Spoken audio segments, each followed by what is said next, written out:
Good evening, one and all. Today, we are very happy to gather together once again under the banner of Marian Alumni Association. Before we begin with today's program, let's start our silent prayer.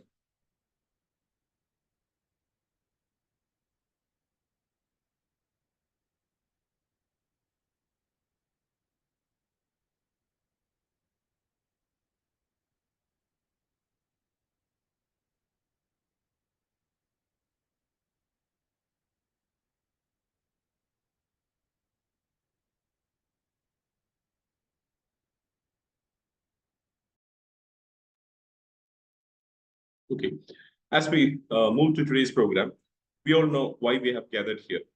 Marian Alumni Association has grown into different wings, and today the Career and Professional Development Wing is organizing a program to meet the alumni doctorate holders.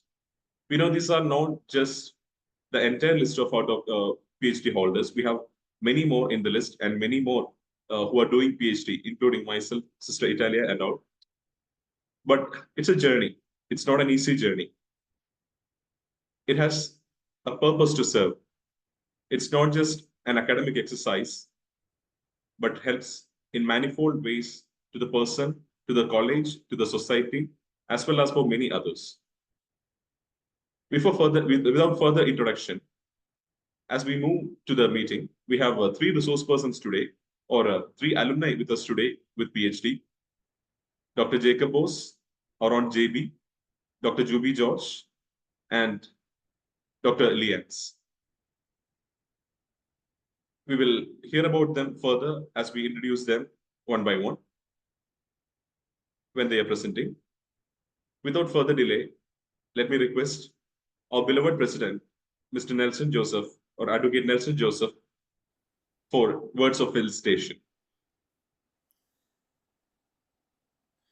Thank you, Arun. So, good evening to all. കേൾക്കുന്നുണ്ടല്ലോ അല്ലേ? കേൾക്കാം. Okay, good evening. എനിക്കിപ്പം ഒരു PhD holders ഇങ്ങനെ ഇരുന്ന് പറയുന്നൊരു വേദിയിൽ നമുക്ക് എന്താണ് കാര്യം എന്നുള്ളത് ഞാൻ ആലോചിക്കുമായിരുന്നു എന്താ പറയുക എന്നുള്ളൊരു കൺഫ്യൂഷനിലായിരുന്നു. ഞാനിങ്ങനെ നോക്കുമായിരുന്നു നമ്മുടെ ഇപ്പം ജസ്റ്റ് പറ്റി നിങ്ങൾ വിളിച്ച് പറഞ്ഞു കഴിഞ്ഞപ്പോൾ നിന്ന് നോക്കാം എന്താണ് ഇതിൻ്റെ ഫുൾ ഫോം ഒക്കെ ഒന്ന് നോക്കാം, PhDയുടെ ആ ഒരു ഒറിജിൻ എങ്ങനെയാണ്, എന്താണ് ഈ PhD അത് നോക്കാമെന്ന് വിചാരിച്ച് നോക്കുമ്പം ഗൂഗിൾ അടിക്കാൻ നമുക്ക് കിട്ടുന്നത് ഞാൻ ആദ്യം എൻ്റെ പെട്ടെന്ന് കണ്ടിത് വന്നത് past high school with high difficulty എന്നാണ് ഒരു ഫുൾ ഫോം ഞാൻ കണ്ടത്. പിന്നെ പെർമനൻറ്റ് ഹെഡ് ഡാമേജ്, ഇങ്ങനെയൊക്കെ കുറേ ട്രോൾ രീതിയിലാണ് കുറച്ച് കാണുന്നത്.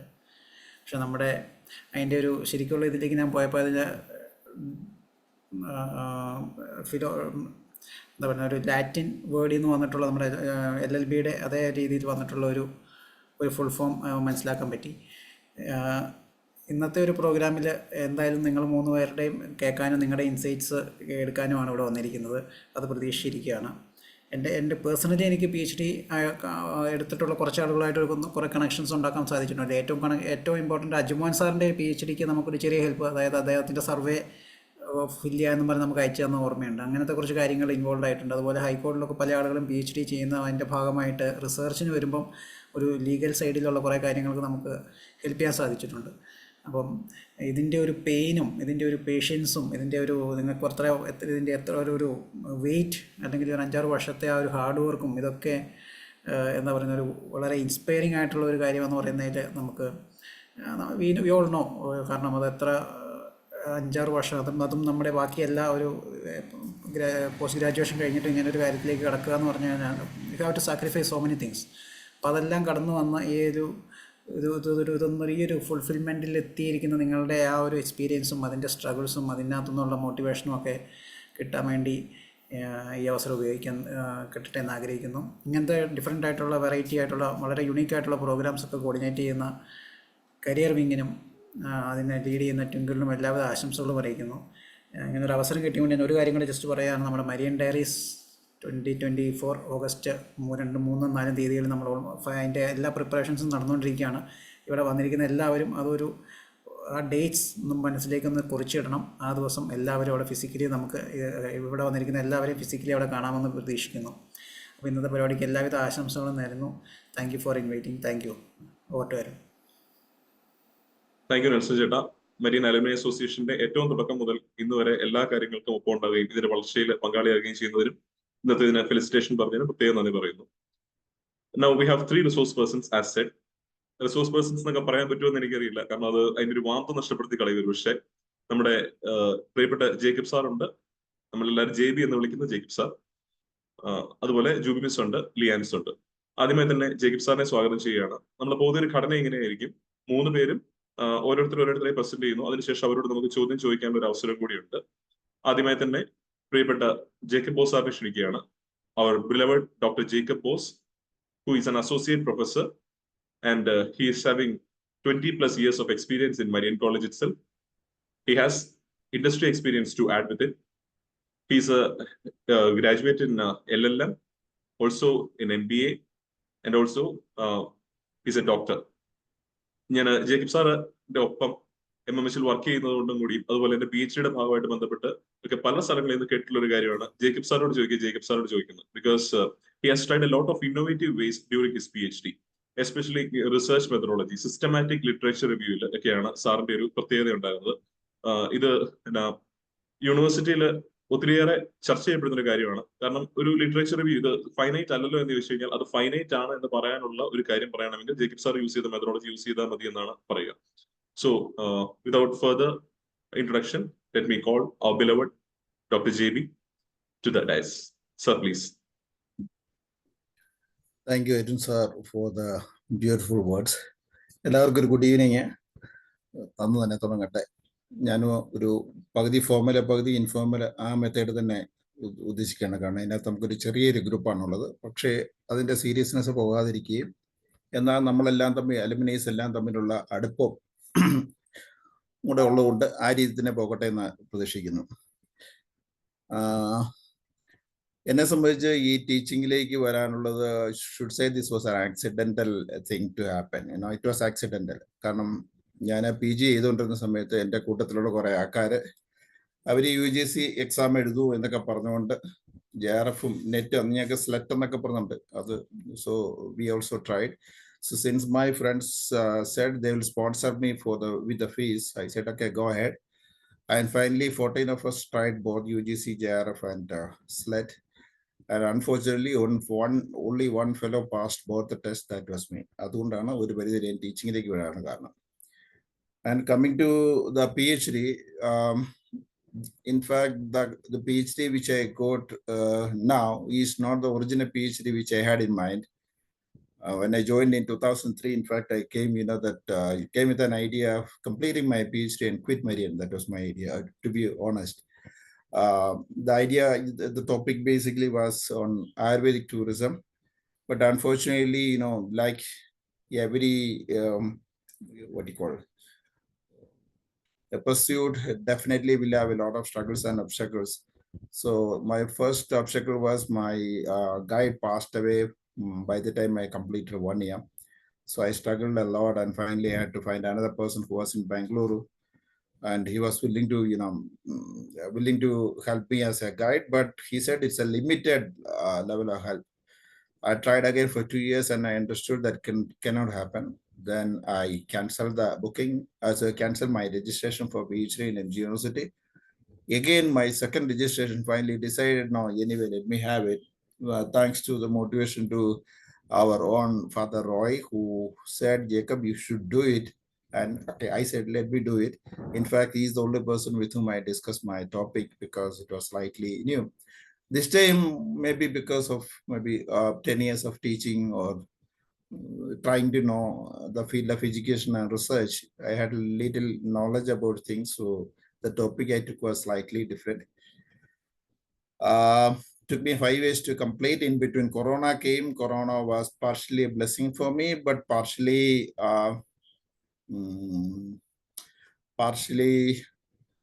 it was also a struggle. But let me go through that. And I think I'll just take maybe with a few slides, maybe just 5 or 6 slides to let everyone know that, everyone know the kind of topic which I took and why I took it. I hope you don't mind if I share the screen.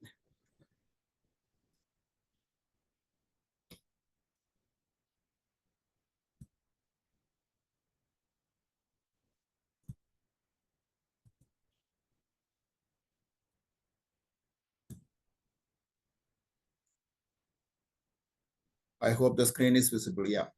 Yes, sir. The topic which I chose was a simple title called a study on the memorable tourism experiences of foreign tourists visiting Kerala. Two things. One was, that for 4 years after my MBA, I hope many of people in 1995 or till 1998 batch knew that I was working in Delhi for 3-4 years. Then I quit and came back for BBA. So after my MBA, this was my 3.5 or 4 years of experience with the hotel and tourism. So then only came back. So I was also teaching in hospitality department along with Arun sir. So I thought, that my passion is into tourism.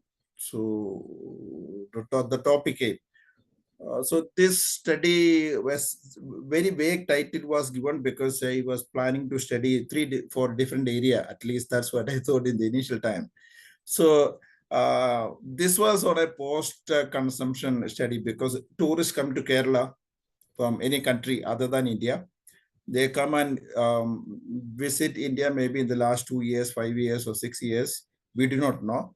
Once they go back, I'm supposed to go and catch them and interview them. So I am supposed to find out what they remember, what they recall, and how is it going to help us. So this was something a lot of things will finally create what is known as the experiences that people which remember. Then if that experiences which they remember, what are the benefits for us in marketing? Will it create word of mouth or social media sharing? Will it create revisit intention? Will it help us in any way? That was a basic research. So I had a couple of objectives, but let me take the last one. One of my interesting thing, finally it turned out to be, I should be honest, was to find out what could probably happen if there are negative experiences. We know that in any event or maybe complex things like a tourism itinerary, maybe 3 or 4 days kind of a package, people go through different experiences in between. Definitely not all can be positive, not all can be really wonderful. Maybe there can definitely be some experiences which can make the tourist slightly sad, slightly irritated, slightly nervous, slightly unhappy. Sometimes it could be even a totally negative experiences. We might even call it as a catastrophe.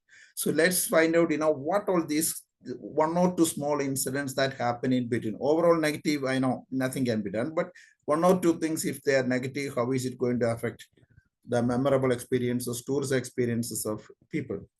Now, my study, if you just look at, this was marketing. Of course, it was a post-consumption research. Then this, since it was related with a lot of memory and recall and vividness, definitely a lot of behavior studies and psychology was involved. And since it was tourism related jargon, so it was a combination of all 3, I should say. At least that's what I realized towards the end. Now, this was the general thing I tried to study. I tried to find out all that you find on the left side, how it is going to affect behavioral level, at affective level, at cognitive level, at different levels, how it is going to create the tourist experience of people, and how is it going to lead behavioral intentions like loyalty, repeated visit, maybe revisit intention, word of mouth or e-word of mouth, like social media share. I also wanted to find out, as you find down, how these negative episodic experiences will turn out to be on behavior intentions. So we call that moderator variables in research jargon. To be honest, my biggest or real challenge was something which I did not think, did not understand, or did not think at the time of creating the topic or creating the research. Initial synopsis was, how will I collect data? I thought, I'll contact travel agents or tour operators or hoteliers because I have connections with many of the operators. I'll ask them, I'll get the email addresses, I'll post them. That was the thinking. Later, I found out that these are confidential information which nobody will share. that was my real challenge. In fact, one of our alumni happened. That was Mr. Ebin of the first batch. In fact, the food and travel vlogger we have, Ebin finally said, Jacob, don't worry, we will do it. This was like this. Okay. He said we'll do a social media campaign, because my thing was, I have to do people who have taken holiday in the past. They are foreigners, they are elsewhere. And I need to survey them. And this sample which we collect should be a valid one, because in tourism jargon, we say the total world can be divided into 5 tourism regions, which are similar in nature. So people who belong to all these 5 tourism regions all over the world, I should cover. So he did a social media campaign, running social media advertisement in different regions, 10 days each. And finally, we covered 118 countries with 658 samples, which I never imagined. So in fact, that is a main reason for my research to be a good one with a solid data. Okay, so finally data collection, the other ways I would not have done it. I was planning to catch them at the airport. That was impossible. That was not going to be right. But finally, I collected data by using semantic optimization, running ads on different areas, regions, and definitely it was his help. Now, this was finally my question on how unhappiness leads to memorable experiences and behavior intention. I'll just show you the final one. This is the only one which I would like to talk. That was the most interesting find. If you ask me what was your favorite finding after your PhD research, I'll say moderate and happy experiences, episodic experiences. It need not be in tourism. What I personally believe, it can be even in your personal life too, even in your career, even in your relationship with your father, mother, your wife, your husband, your children, or maybe with your friends, anybody. Moderate and happy individual episodic experiences, in fact, will definitely increase your overall experiences. Your memory will be more vivid. You'll be able to recall it with more depth. And these unhappy episodic experiences, you may not remember much, because people over a period of time, we have what is known as rosy view phenomenon kind of a thing. People over a period of time, we rewrite our entire story and make it as a positive one. So definitely, finally, the experience memory is going to be a positive one, and the intentions are also going to be positive. And this was my most interesting finding which I got. Now this was about the research. Let me also tell you some of the things that happened during the research. When I started with my guide was Dr. Biju Mge of School of Management in MG University. By the time I started, I was about to go in full swing. That is the time a small accident happened and I was hospitalized. So 1 or 2 years I had to take even neuropathic tablets, which made research slightly impossible. I'm not saying impossible, slightly delayed. But later I used to finish data collection. By the time I finished data collection, thank God, COVID came. Lockdown, I was thinking that I will get the data analysis, because I was planning to do something called a structural equation modeling over and above what we typically do as SPSS. So I found out a professor in IMK, Institute of Management, Calicut. So he was willing to help me. He said, why don't you come? We will stay here for 20-25 days. We'll finish it up and go. I planned everything, but before it happened, suddenly nationwide a lockdown happened. I could not go. He said, I'm sorry, I can't do it online. You need to come here. Then, once you are in, so what I did was I started searching for people. In fact, our Dr. Thomas KV of Commerce Department, Thomas Sare, നമ്മളുണ്ടായിരുന്ന first ബാച്ചിന്റെ കാലത്തൊക്കെ ഉണ്ടായിരുന്ന നമ്മളിൽ ഏറ്റവും ഉയരം ഉണ്ടായിരുന്ന നമ്മുടെ തോമാച്ച സാർ ഉണ്ടായിരുന്നു. So he said he will help me. He said, Jacob, I'll tell you how to do it. How do you how you can proceed, but എഴുതുന്നതും ചെയ്യുന്നൊക്കെ തന്നെ ഇതോളം അങ്ങനെ ഹെൽപ്പ് ചെയ്യാന്ന് പറഞ്ഞു. It was he who helped me all through a totally unknown area what is known as structural equation modeling. So സമയം എൻ്റെ ഒരു ഇപ്പം നോക്കുകയാണെങ്കിൽ എൻ്റെ PhDക്കുള്ള കംപ്ലീറ്റ് ഡാറ്റ അനാലിസും ഞാൻ തന്നെയാണ് ചെയ്തത്. പക്ഷെ തന്നെ ചെയ്തപ്പോൾ എന്നെ തോമസ് സാർ തീർച്ചയായിട്ടും ഓരോ ദിവസങ്ങളും എന്നെ ഗൈഡ് ചെയ്യുകയും ഹെൽപ്പ് ചെയ്യുകയും ചെയ്തിട്ടുണ്ട്. Second thing was, Arun sir was telling about something called, systematic analysis എന്ന് പറയുന്നത്, സിസ്റ്റമാറ്റിക് റിവ്യൂ മെറ്റ അനാലിസിസ് എന്നൊക്കെ പറയുന്നത്. അതൊരു ഈ റിസർച്ചിന് ഇടയ്ക്ക് കിട്ടിയ ഒരു ക്യൂരിയസ് ആയിട്ട് സാധനമാണ്. So we found that we take something earlier ഒരു 5-6 ലൈബ്രറി പോവുക, 100-100 ബുക്ക് എടുക്കുക, അതിൽ നിന്ന് ഒരു 40-50 ബുക്കൊക്കെ റെഫർ ചെയ്ത് കഴിഞ്ഞാൽ പ്ലേജിയറിസം ഇല്ലെങ്കിൽ study was good. But we find that today in the internet world, you are dealing with ഒരു ടോപ്പിക് എടുത്തു കഴിഞ്ഞാൽ dealing with a million titles. ഈ മില്യൺ ടൈറ്റിൽ മുഴുവൻ കവർ ചെയ്യുന്നോ, ഈ മില്യൺ ടൈറ്റിൽ ഏതാണ് നമ്മൾ കവർ ചെയ്യുന്നുള്ളത് വളരെ വലിയൊരു ബുദ്ധിമുട്ട് പിടിച്ച പ്രോസസ്സാണ്. അതിന് ഞാൻ ഇടയ്ക്ക് ഒരു റിഫ്രഷർ കോഴ്സ് കണ്ണൂർ യൂണിവേഴ്സിറ്റി പോയപ്പോൾ I found professor doctor Hemant. He was working in France. അപ്പോൾ അദ്ദേഹം ഫ്രാൻസ് ഒരു ബിസിനസ് സ്കൂളിലെ പ്രൊഫസറാണ്. So accidentally he started talking. അദ്ദേഹത്തിൻ്റെ സെഷൻ ഇടയ്ക്ക് അദ്ദേഹം വളരെ കാഷ്വലായിട്ട് ഇങ്ങനെയൊക്കെ മെത്തേഡ് ഉണ്ടെന്ന് പറഞ്ഞു. സോ ഇത് കഴിഞ്ഞ് സെഷൻ പോയി അദ്ദേഹത്തെ പോയി കണ്ടു. വൈകുന്നേരം ഞാനും അദ്ദേഹത്തോട് കൂടി ഇരുന്ന്, രാത്രി അദ്ദേഹം ഇരുന്ന് എനിക്ക് കുറേ സാധനങ്ങൾ പറഞ്ഞു തന്നു. അതിൻ്റെ ബേസിസിലാണ് മെറ്റാ അനാലിസിസ് എന്നും സിസ്റ്റമാറ്റിക് റിവ്യൂ എന്നും ഇങ്ങനെ ബിബ്ലിയോമെട്രിക് അനാലിസിസ് എന്നൊക്കെ പറയുന്ന കുറേ സാധനങ്ങളിലേക്ക് അതിനെ കൊണ്ടുപോയി. അപ്പം അതുകൊണ്ടൊരു ഉപകാരം ഉണ്ടായത്, ഞാൻ ഒരിക്കലും പ്രതീക്ഷിക്കാത്ത ഒരു രീതിയിൽ ഈ കോൺസെപ്റ്റ് എന്ന് ഒറിജിൻ ചെയ്തു. അതുകൊണ്ട് ഇന്ന് വരെയുള്ള കംപ്ലീറ്റ് പാത്തിൽ കൂടെ ഏറ്റവും റിലവൻ്റ് ആയിട്ടുള്ള റിസർച്ച് എടുത്തു. അപ്പോൾ ഏത് റിസർച്ച് എന്തുകൊണ്ട് എടുത്തു എന്ന് ചോദിച്ചാൽ നമുക്ക് കൃത്യമായ ലോജിക്കുണ്ട്. ഇത് ഇന്ന കാരണം കൊണ്ടാണ് ഇതിന് ഇത്ര എടുത്തു. അപ്പം ടോട്ടൽ എടുത്തേക്കുന്ന എൻ്റെ ശരിക്കും 4862 റിസർച്ചിനെ ഞാൻ നാരോ ചെയ്തു. ലാസ്റ്റ് 352 എൻ്റെ തന്നെ കൃത്യ സ്പെസിഫിക് ആയിട്ടുള്ള ഏരിയയിൽ 148 റിസർച്ച് എടുത്തു. അപ്പോൾ എന്തിനും കൊണ്ട് എടുത്തെന്ന് വെച്ചാൽ ഈ പ്രോസസ്സ് മുഴുവൻ ഉണ്ടാക്കിയെടുക്കുന്ന ഒരു മെത്തേഡ് തുടങ്ങാൻ തുടങ്ങി.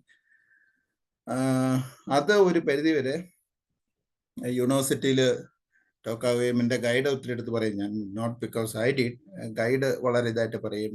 ഞങ്ങളുടെ ഡിപ്പാർട്ട്മെന്റിൽ ഒരു മോഡൽ റിസർച്ച് ഒക്കെ ആയിട്ട് വരാനൊക്കെ സഹായിച്ചിട്ടുണ്ട്. But if you ask me why you did it, ഇപ്പൊ തിരിച്ച് ലാസ്റ്റ് ഭാഗമായിട്ട് പറയാണ് എന്താണ് PhD ചെയ്തിട്ട് പോകാനും ചോദിച്ചാൽ ഐ ഡോണ്ട് നോ. സ്ട്രഗിൾ ഉണ്ട്, ബുദ്ധിമുട്ടുണ്ട്. ബട്ട് ലൈഫ് അങ്ങനെയല്ലേ, ഒരു ഫൈറ്റിന് വേണ്ടിയാണ്. പക്ഷേ അലുമിനീസ് ആയിട്ടുള്ള ഇതിൽ സെഷൻ ജോയിൻ ചെയ്തിട്ടുള്ള എനിക്കൊരു opinion, I M slightly late. ഞങ്ങളെ സംബന്ധിച്ച് ഈ എയ്ഡ് ടീച്ചേഴ്സിന്റെ ഒരു 56 വയസ്സ് റിട്ടയർ ആകും. നിങ്ങൾക്ക് എല്ലാവർക്കും അറിയാവുന്ന I M the senior most alumni of Marian. I M 51 കഴിഞ്ഞു, എൻ്റെ 51+ ആണ്. അപ്പോൾ ഈ ഒരു ഏജിൽ പിന്നെ PhD എടുത്തിട്ട് പിന്നെ വലിയ പബ്ലിക്കേഷനിലേക്ക് പോകുന്നില്ലെന്നും കാര്യമില്ല. ഓഫ് കോഴ്സ് എനിക്ക് കുറെ അധികം ഇല്ല, എനിക്ക് ചെറിയ നമ്പറേ ഉള്ളൂ. But if somebody can guide you, maybe if proper guidance importance അറിയായിരുന്നെങ്കിൽ, നേരത്തെ അറിയായിരുന്നെങ്കിൽ, I would have given more priority to PhD, to be honest. ഈ ക്വാളിറ്റിയിലൊന്നും കാര്യമില്ല, കാരണം ഒരു PhD കൊണ്ട് നമ്മളൊന്നും വരുന്നതാകാനോ വലിയൊരു സാധനം ലോകത്ത് പ്രൂവ് ചെയ്യാനോ ഒന്നുമില്ല. But definitely we know have to approach the problem. അത് സയന്റിഫിക് ആയിട്ട് പോകാനും അത് സയന്റിഫിക് ആയിട്ട് ഫിനിഷ് ചെയ്യാനും അതിനെ ഇന്റർപ്രറ്റ് ചെയ്യാനും കാര്യങ്ങൾ കാണാനുള്ള ഒരു കഴിവ് നമുക്ക് തീർച്ചയായിട്ടും കൂടും. But people at an young age, for example ഇതിനകത്ത് ഡോക്ടർ ലിയാൻസ് മരിയ ഉണ്ട്. Liance, luckily I was fortunate to be her teacher. ലിയാൻസെ പഠിപ്പിക്കാനുള്ള ഭാഗ്യം എനിക്കുണ്ടായിട്ടുണ്ട്. അപ്പോൾ 2003 അപ്പോൾ എൻ്റെ സ്റ്റുഡൻ്റ് ആണ്. അപ്പോൾ ആ ഒരു ചെറുപ്രായത്തിലൊക്കെ PhD എടുക്കുകയാണെങ്കിൽ ഐ ഷുഡ് സേ ദറ്റ്, എന്നിട്ട് പിന്നെ ഒരു ഫോക്കസ് കൃത്യമായിട്ട് റിസർച്ചിന്റെ ഒരു ഫോക്കസ് മുമ്പോട്ടോട്ട് കൊണ്ടുപോകണമെങ്കിൽ definitely sky is the limit. അവർക്കൊക്കെ എത്തിപ്പെടാവുന്നതിന് ഒരു ലിമിറ്റ് ഇല്ല. പിന്നെ അക്കാഡമിക്സ് മാത്രമല്ല PhD കൊണ്ട് ചെയ്യാൻ പറ്റുന്നത്. എനിക്ക് ഇപ്പോൾ റീസെൻ്റ്ലി ആയിട്ട് ബാംഗ്ലൂർ യൂണിവേഴ്സിറ്റിയുള്ള ഒരു ടീച്ചറിനെ എനിക്കറിയാം. അപ്പോൾ ടീച്ചറിൻ്റെ ഈയിടെ പറയാറ്, Jacob I am not making much. അപ്പോൾ അവർ ചെയ്ത ഈ റിസർച്ചുകൾ വർക്കുകളൊക്കെ കുറേ പേറ്റന്റ് ആയിട്ടുണ്ട്. അപ്പോൾ കഴിഞ്ഞ വർഷം അവർക്ക് 1.4 crores ആണ് അവർക്ക് റോയൽറ്റി കിട്ടിയിരിക്കുന്നത്. അപ്പോൾ അവരാ കിട്ടുന്നതിൻ്റെ ഒരു 80% അവർ ഇൻസ്റ്റിറ്റ്യൂഷനും വേറെ ആൾക്കാർക്ക് വേണ്ടിയൊക്കെ ഡൊണേറ്റ് ചെയ്യുക. I don't need this much money എന്നുള്ള ഒരു ലെവലിലേക്ക്. അപ്പോൾ ഈ പണ്ട് നമ്മൾ മാത്സിലൂടെയൊക്കെ മോട്ടിവേഷൻ തിയറിക്കകത്ത് പഠിച്ച self actualisation, I have had enough എന്നുള്ള ഒരു ലെവലിൽ എത്തുന്ന ആൾക്കാരെയൊക്കെ കാണാറുണ്ട്. Maybe people at young age definitely if you can think about going for a research, അതൊന്നും മാത്രമല്ല, ലൈഫിനെ തീർച്ചയായിട്ടും ചേഞ്ച് ചെയ്യും. നമ്മുടെ തിങ്കിങ് കുറെ കൂടെ ബ്രോഡാകും. 50 വയസ്സ് കഴിഞ്ഞ ഒരു മനുഷ്യന്റെ ഒരു ഒപ്പീനിയനാണ്. And that's it from my side. I think in the rest of the things, my group will, my sister-in-law is here, Juby, Dr. Juby. My student is here, former student is here, Dr. Leon. Definitely they will be able to tell you much more than that I do. Okay, thank you. If you have anything to share or if anything to ask, please do that. It's time for Q&A. Jacob സാറിനോട് questions ചോദിക്കാം. He has shared it well. അതിന്റെ ഒരു മല കയറുമ്പോഴുള്ള ബുദ്ധിമുട്ടുകളൊക്കെ Jacob sir പറഞ്ഞു. അതിന്റെ ഇടയിലുള്ള അനുഭവങ്ങളും ആക്സിഡന്റ് ആയിട്ടാണ് പല കാര്യങ്ങളും വന്നതെന്ന് പറഞ്ഞെങ്കിലും ഈ പൗലോകോയിലോ പറയുന്നത് പോലെ പോകുന്ന വഴിക്ക് പ്രകൃതി നമുക്ക് വീട്ടിൽ തന്നെ അല്ലെ ദൈവം നമുക്ക് വീട്ടിൽ തന്നെ പലതും ഒരുക്കി തരുന്നത് കാണാൻ പറ്റുന്ന കാര്യങ്ങളൊക്കെ ജേക്കബ് സാർ പറഞ്ഞു. Let's ask our questions. ഒരു കാര്യം ഞാൻ കണ്ടനുഭവിക്കുന്നത്, ഒത്തിരി പേര് PhD ചെയ്യുന്നവരെന്ന് ജേക്കബ് സാറിന്റെ അടുത്ത് വന്ന് പല ഗൈഡൻസും തേടാറുണ്ട്, especially case of literature review and systematic data collection. Jacob sir Google form അല്ലായിരുന്നു യൂസ് ചെയ്യുന്നത്, സർവേ മങ്കി ആയിരുന്നു തോന്നിട്ടെ. ഇല്ല, ഞാൻ ഗൂഗിൾ ഫോം ആയിരുന്നു. പക്ഷെ ഗൂഗിൾ ഫോം ചെയ്തിട്ട് ക്ലൗഡിൽ നിന്ന് ഹോസ്റ്റ് ചെയ്ത് വേറൊരു പേജ് ഇട്ടുണ്ട്, ഫേസ്ബുക്കിനകത്ത് സർവേ ചെയ്തു.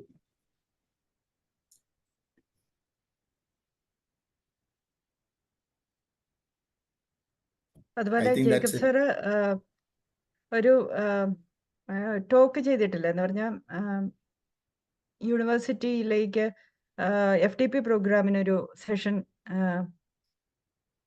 അതിനെപ്പറ്റി ഒന്ന് പറയാമോ?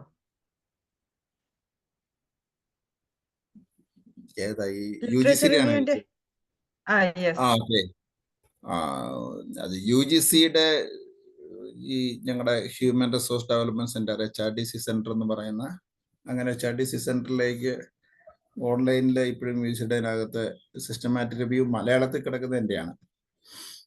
Meta analysis, systematic review, bibliometric analysis, meta analysis എന്റെ പേര് കിടപ്പുണ്ട്. ആക്സിഡന്റലായിട്ട് ഇത് അറിഞ്ഞ വേറെ 2 വഴി വന്നാണ് കിടപ്പുണ്ടാക്കുക. ഇപ്പൊ അതിൽ നന്നായിട്ട് എന്നെക്കാലൊക്കെ 10 ഇരട്ടി ചെയ്യാൻ പറ്റുന്ന ആൾക്കാർ ഇഷ്ടം പോലെ ഇറങ്ങിയിട്ടുണ്ട്. ജേക്കബ് സാറേ, സാറ് ഈ PhD ചെയ്ത സമയവും ഇപ്പോൾ ഉള്ള സമയം വെച്ച് നോക്കുമ്പോൾ ഒരു ഡാറ്റ കളക്ഷനിലാണെങ്കിലും അനാലിസിസിലാണെങ്കിലും ഒക്കെ വന്നിരിക്കുന്ന മാറ്റം, ഇപ്പൊ പുതിയ ആളുകൾക്ക് അത് ചെയ്യാനുള്ള കുറച്ചുകൂടെ കൺവീനിയന്റ് ആയ എന്തെങ്കിലുമൊക്കെ ചേഞ്ചസ്, പോസിറ്റീവായ എന്തെങ്കിലും കാര്യങ്ങൾ വന്നിട്ടുണ്ടോ എന്ന് പറയാമോ? സാർ, ഇന്ന് ഡാറ്റ എളുപ്പമാണ്. ഇപ്പൊ ഉദാഹരണമായിട്ട് നമുക്ക് പണ്ട് ഒരു ആർട്ടിക്കിൾ കിട്ടാനാണെങ്കിൽ നമുക്ക് ആർട്ടിക്കിൾ മിക്കവാറും പെയ്ഡ് റിപ്പോസിറ്ററിയിൽ നിന്നാണെങ്കിൽ നമുക്ക് വളരെ ബുദ്ധിമുട്ടായിരുന്നു. ഇന്ന് അതിന്റെ ബുദ്ധിമുട്ടില്ല. ഇന്നിപ്പോ ഇൻഫർമേഷൻ ഓവർലോഡാണ്. അതിൽ നിന്ന് എന്ത് വേണമെന്ന് ചൂസ് ചെയ്യുന്ന ആ ഒരു പ്രോസസ്സ് മാത്രമേ ഉള്ളൂ. പിന്നെ എയുടെ എമർജൻസിയോട് കൂടി നമുക്ക് ഒരു ടോപ്പിക്കിനെ കൊടുത്ത് അതിന്റെ പല സെനാരിയോ, മൾട്ടിപ്പിൾ ജനറേറ്റീവ് AIs ഇട്ടിട്ട് നമുക്ക് ഈ ഇതിന് പല സെനാരിയോ നമുക്ക് കാണാൻ പറ്റും. പിന്നെ കുറെ 2-3 ആയിട്ടുള്ളവർ ഇപ്പൊ കോൺസെൻസസ് എന്ന് പറയുന്ന ഒരു, അല്ലെങ്കിൽ റിസർച്ച് റാബിറ്റ് എന്നൊക്കെ പറയുന്ന കുറെ ഉണ്ട്. 10-20ഓളം ടൂൾസ് വന്നിട്ടുണ്ട്. റിസർച്ച് റാബിറ്റ്, കോൺസെൻസസ് ഒക്കെ വന്നു കഴിഞ്ഞപ്പോ നമുക്ക് നമ്മുടെ ഈ സ്റ്റഡി റിലവന്റ് ആണോ, ഇതിന് ശരിക്കും റിലവൻസ് ഉണ്ടോ, ഫ്യൂച്ചർ ഇപ്പൊ ഈ മുമ്പോട്ട് സ്കോപ്പിലാണോ അതോ ഒബ്സലേറ്റ് ആണോ എന്നൊക്കെ നന്നായിട്ട് അറിയാൻ പറ്റും. പണ്ട് ഒരു വഴിയില്ലായിരുന്നു. പഴയ ആൾക്കാരുടെയൊക്കെ റിസർച്ചുകൾ, പഴയ നമ്മുടെ ഒക്കെ വളരെ ഗ്രേറ്റ് ആയിരുന്നു നമ്മൾ വിചാരിക്കുന്ന പലരുടെയും റിസർച്ചുകളൊക്കെ വളരെ ടോട്ടലി ഒബ്സലേറ്റ് ആയിട്ടുള്ള ഐഡിയകളൊക്കെ വെച്ച് വരാൻ കാരണം അന്ന് നമുക്ക് ഇതിനെക്കുറിച്ച് അറിയാൻ വഴിയില്ലായിരുന്നു. പിന്നെ അടുത്തൊരു സാധനം ഇന്ന് പിന്നെ കാണുന്നത്, ഇന്നത്തെ റിസർച്ചുകൾ ഒരു പരിധിവരെ ആപ്ലിക്കേഷനിലേക്ക് കൃത്യമായിട്ട് ഫോക്കസ് ചെയ്യാൻ പറ്റും. PhDക്ക് മാത്രമല്ല, നന്നായിട്ട് ചെയ്യാമെങ്കിൽ തീർച്ചയായിട്ടും എനിക്ക് തോന്നുന്നു അത് ലോകത്തിനൊരു അറിവ് പകരാൻ, അല്ലെങ്കിൽ ലോകത്തിനെ മാറ്റിമറിക്കാൻ പറ്റുന്ന ഈ സാഹചര്യങ്ങൾ പറ്റും. കാരണം ഭയങ്കരമായിട്ട് വരും. ഉദാഹരണമായിട്ട് നോക്ക്, ഞാൻ ആദ്യം ചെയ്തു തുടങ്ങുന്ന റിസർച്ചിന് സമയത്ത് വേർഡിനകത്ത് പോയി നമ്മൾ സൈറ്റേഷൻ ഇൻഡിവിജ്വലായി ചെയ്യേണ്ട സമയമായി. അത് കഴിഞ്ഞിട്ട് നമുക്ക് സൈറ്റേഷന് വേണ്ടി ടൂൾസ് ഇറങ്ങി, എന്നോട്ട്, പിന്നെ സൊട്ടേറോ, മെന്റലി എന്നൊക്കെ പറഞ്ഞ ടൂൾസ് ഇറങ്ങി. അപ്പം സൈറ്റേഷൻ ഭയങ്കര എളുപ്പമായി. അപ്പോൾ ഒരു സൈറ്റ് ചെയ്യുന്ന മെത്തേഡ് ഒരു API എന്ന് പറയുന്ന, അല്ലെങ്കിൽ ചിക്കാഗോ സ്റ്റൈലിലേക്ക്, ഹാർവാർഡ് സ്റ്റൈലിലേക്ക് മാറുന്ന ഒരു ക്ലിക്ക് ചെയ്താൽ മുഴുവൻ സാധനം തന്നെ മാറുന്ന ലെവലിലേക്ക് കാര്യങ്ങൾ മാറി കിട്ടി. ഇന്ന് കാര്യങ്ങൾ എളുപ്പമായി വരുവാണ്. പക്ഷെ അതുപോലെ തന്നെ ചലഞ്ച് കൂടുതലാണ്. കാരണം യു കാൺ ചീറ്റ് എനിബഡി, വെറുതെ പറയാൻ പറ്റില്ല. പ്ലേജിയാരിസം പിടിക്കാനുള്ള സോഫ്റ്റ്വെയർ ഒരു സൈഡിലെ പ്ലേജിയാരിസത്തെ തോപ്പിക്കാനുള്ള ആന്റി പ്ലേജിയാരിസം അത് മാറ്റാനുള്ള വേറെ സോഫ്റ്റ്വെയർ, പിന്നെ ഇതിനകത്ത് കണ്ടന്റ് നല്ല വാല്യൂഡ് കണ്ടന്റ് ഉണ്ടാക്കുക എന്ന് പറയുന്നത് വേറൊരു ഇത്. എനിക്ക് തോന്നുന്നു നമുക്ക് ആരെ വേണം ഫൂൾ ചെയ്യാൻ എളുപ്പമാണ്, but at the same time ലോകത്തിലെ ഏറ്റവും നല്ല ക്വാളിറ്റിയുള്ള ഔട്ട്പുട്ട് നമുക്ക് ഉണ്ടാക്കിയെടുക്കാൻ ഇന്ന് പറ്റുമെന്ന് തോന്നുന്നു. എനിക്ക് സാർ അതായിരിക്കും ശരിയെന്ന് തോന്നുന്നു. അത് ഓക്കെ, താങ്ക് യു സർ. മറ്റു ക്വസ്റ്റ്യൻസ് ഉണ്ടെങ്കിൽ ചോദിക്കാം. ഹലോ, കേക്കാവോ? Hi. Yes, Alan. Alan, please. കേൾക്കാം. Hi sir. എനിക്കൊരു ജസ്റ്റ് ഒരു ക്വസ്റ്റ്യൻ. സോ ഒരു യുണീക്ക് ടോപ്പിക്കാണ് that you've taken. See, I'm coming as a layman, so I'm not much aware about the processes for a PhD.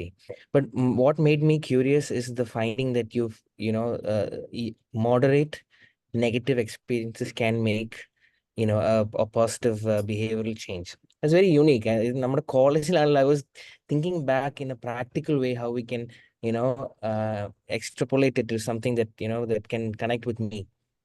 Even thinking as a layman, even in college, the bad or the negative events, those are the events that we talk about and have fun, and we joke around with our friends. All the happy events, yeah, it's going on, nobody cares much about it, but these are the things that connect us.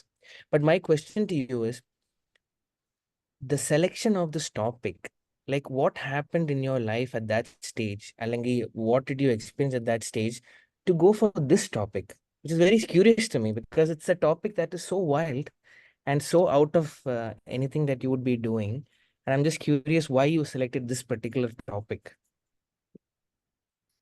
I think I need to be honest. ഞാൻ 2003 ഒരു ഹോട്ടലിലെ operation manager ആയിരിക്കുമ്പോൾ I had a guest call doctor Tanima Dave. അപ്പോൾ she was in യുകെയിൽ born and brought up ആണെന്ന് തോന്നുന്നു. എന്തായാലും അവർ ഹസ്ബൻഡും യുകെയിൽ സെറ്റിൽഡ് ആണ്. അവര് വന്ന് ഭയങ്കരമായൊരു കേസ് കംപ്ലൈന്റ് ഉണ്ടായി.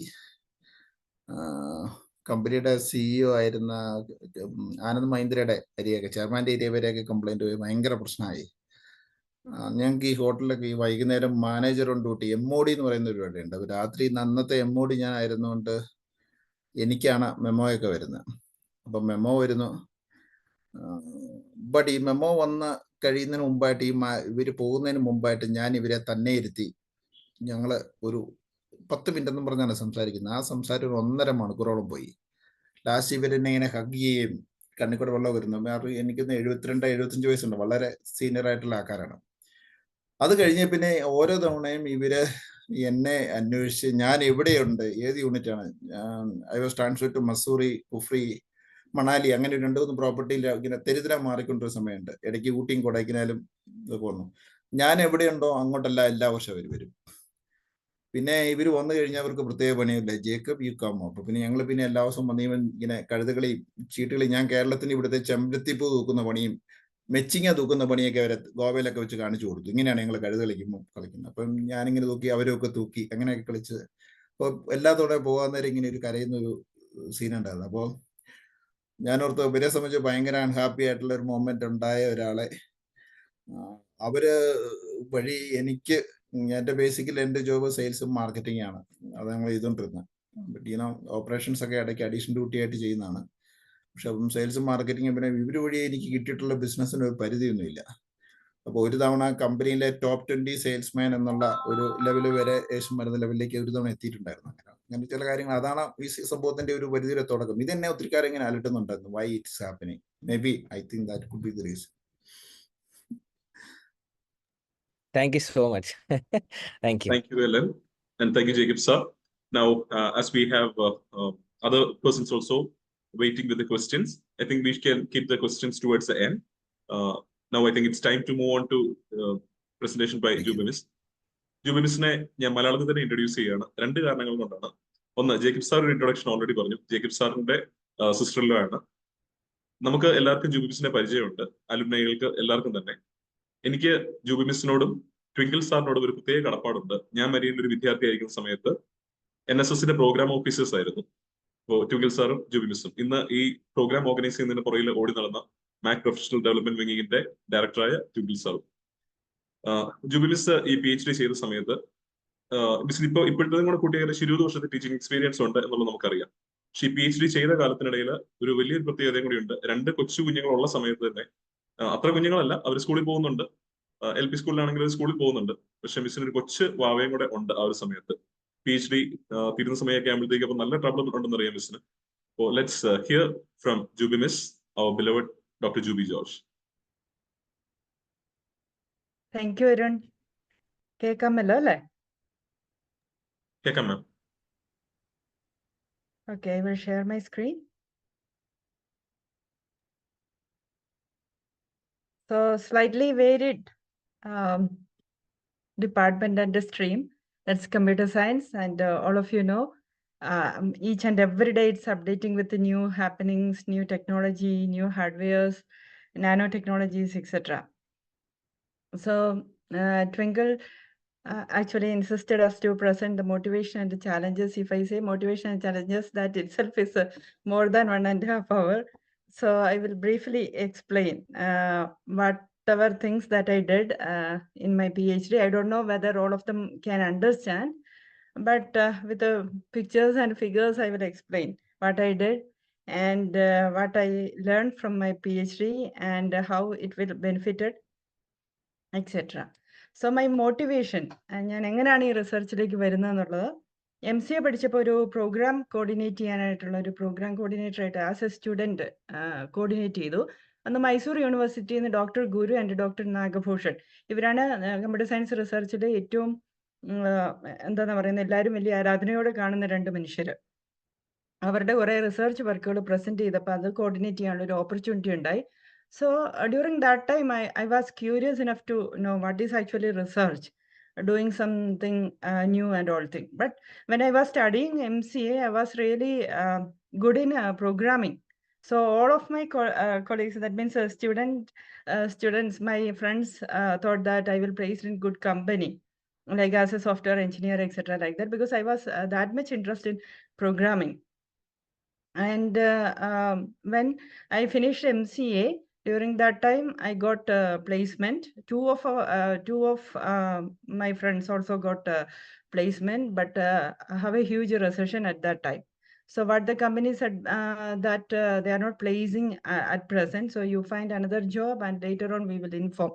And they wouldn't inform at that time. Meanwhile, I started the last year project, and at the same time, I got placed as a trainee in the same firm. Then later on, I thought that because of some financial constraints and all, I need some salary. So I joined St. Anthony's College and worked as a teacher. There I taught so many subjects, and I was updated with knowledge. And I was unknowingly updated with the knowledge. That was the thing happening in my life. And later on, there was an opportunity at Marian. So I switched 3 interviews I attended in Marian, and I got a lecturer as a, that means the prestigious position in Marian as a lecturer. And later on, I shifted to aided post. But during the year 2004, I joined Marian as a leave vacancy lecturer in the aided post. That means a leave vacancy of a Sheba Miss. Then later on, 2005, I attended this refresher course. And you can see that. So you are all watching that photo, isn't it? So you can see the names. Why I included all those names? You can see all of them are doctorate holders. And here, this is a person, Dr. Ajit Shankar S. Nair. So I eventually, that means I had a keen interest to update my knowledge, and I regularly will update or attended so many conferences at Trivandrum Technopark, because my friend Smita was there, and she will accommodate me so that I will attend all those new conferences. Those all were international conferences and all, and I updated the knowledge, and I was interested in bioinformatics. So that I attended this refresher course, and ഞാനായിരുന്നു അതിലെ ഒരു junior. ബാക്കി നിങ്ങൾക്ക് കാണാൻ പറ്റിയ എല്ലാ നെയിംസും, all of them were doctors, and all of them were head of the department or directors of any of the computer science colleges all over Kerala and Tamil Nadu, Andhra, etc. So I got a lot of opportunity to interact with all of them, and especially to our director and coordinator, Dr. Achi Shankar sir. And from there, I started my journey to fulfill my MPhil. So I already started MPhil, and my result was withheld at Bharatiya University, and I don't interested to view the result because without any textbook, I studied MPhil. But after marriage, my husband Sunil insisted me to have a trip to Bharatiya University and check whether you have passed or not. So we gone there and found that I passed in that MPhil. So why can't we do a project and complete that? So I completed that project at that time. A guide is necessary, and Achi Shankar sir was one of the guide who is guiding MPhil there at Bharatiya University. So I had some connection at that time with Achi Shankar sir because of attending this bioinformatics refresher course. So I asked Achi Shankar sir whether you will guide me for the MPhil. Okay, sir said, okay, Jubi, you do the work and just take the work and come to my home. So one day I gone to sir's house and just show what I did. So sir said, okay, I will guide and sign. So that is the way that I completed MPhil. And sir said, you have a future in research and you must do the research. But one of the main challenges that I faced was very few teachers were there at that time as a research guide. All the research guide will filled with the research scholars.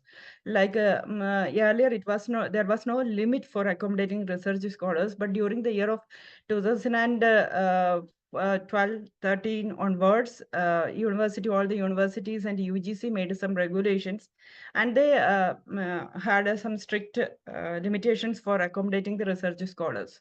So what happened is that I registered for the PhD at MG University. I don't know, I need a guide for the doing the PhD research and all. Obviously I need, but university will provide.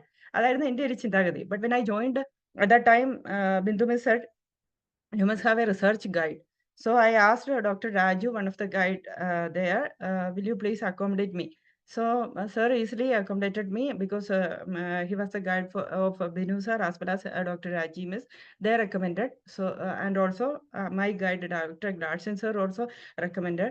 Then he signed. But what happened means university just checked the list and said that after 1 year doing my coursework, they said that we are canceling your coursework. That means whatever I did completely for 1 year was cancelled by the university. So what I did during that time was actually the challenge that I faced at first, because we can do the coursework in 2 spells, that is 3 months during the vacation time, and I took it in that way. And first 3 months ഞാൻ ആ ഒരു vacation complete ചെയ്ത് കഴിഞ്ഞപ്പോഴാണ് പറയുന്നത് പറ്റില്ല എന്ന്. At that time my second child was at the age of 2.5 years. So each day I am going from home to Kottayam for the coursework. അപ്പം ഞാൻ അവളെ ഇട്ടിട്ട് ഇത്രയും മണിക്കൂർ യാത്ര ചെയ്യുന്നതാ, 3 hours 3 or 4 hours അങ്ങോട്ടും ഇങ്ങോട്ടും യാത്ര ചെയ്ത് കോഴ്സ് വർക്ക് ഒക്കെ ചെയ്തത് വേണ്ടാന്ന് പറഞ്ഞു യൂണിവേഴ്സിറ്റി. ഓക്കെ, ഞാൻ എന്നാലും വിട്ടുകൊടുക്കുന്നില്ലെന്ന് വെച്ചു. Then I again asked permission to continue my research for the next year, but I just want to find my guide. So at that time, Dr. Gladstone also got a guideship there at MG University. And he was actually a colleague there previously at Marian. And actually that was the turning point where I registered under the guidance of Dr. Gladstone. So I cancelled the entire thing and then started very new.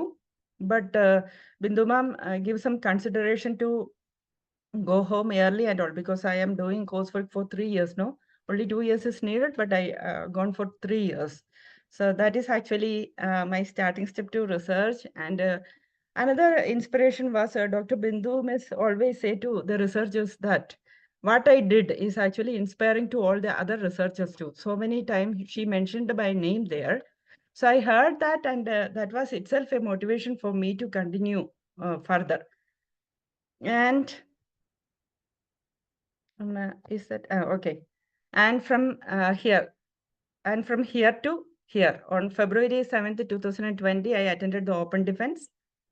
And huge 5 years for completed my research.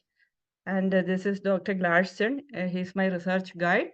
And this was my open defense. Before COVID, I had my open defense. That is February 7, 2020. And I think March or June, the lockdown happened and everything done like that.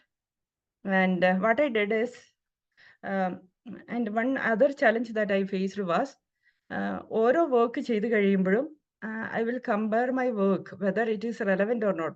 Sometimes I feel that whatever that I did is not useful, because in computer science field, so many things coming and so many of them doing the same methodology, same thing, etc. So ചില സമയത്ത് എനിക്ക് തോന്നിയിട്ടുള്ളത് അതാണ്, ഞാൻ ചെയ്യുന്ന outdated ആയി പോകുന്നുണ്ട്, വെറുതെ യൂസ്ലെസ് ആയി പോകുന്നുണ്ടോ എന്നുള്ളൊരു ചിന്ത. That was actually there. But one more thing that I need to mention, my guide, Dr. Gladstone.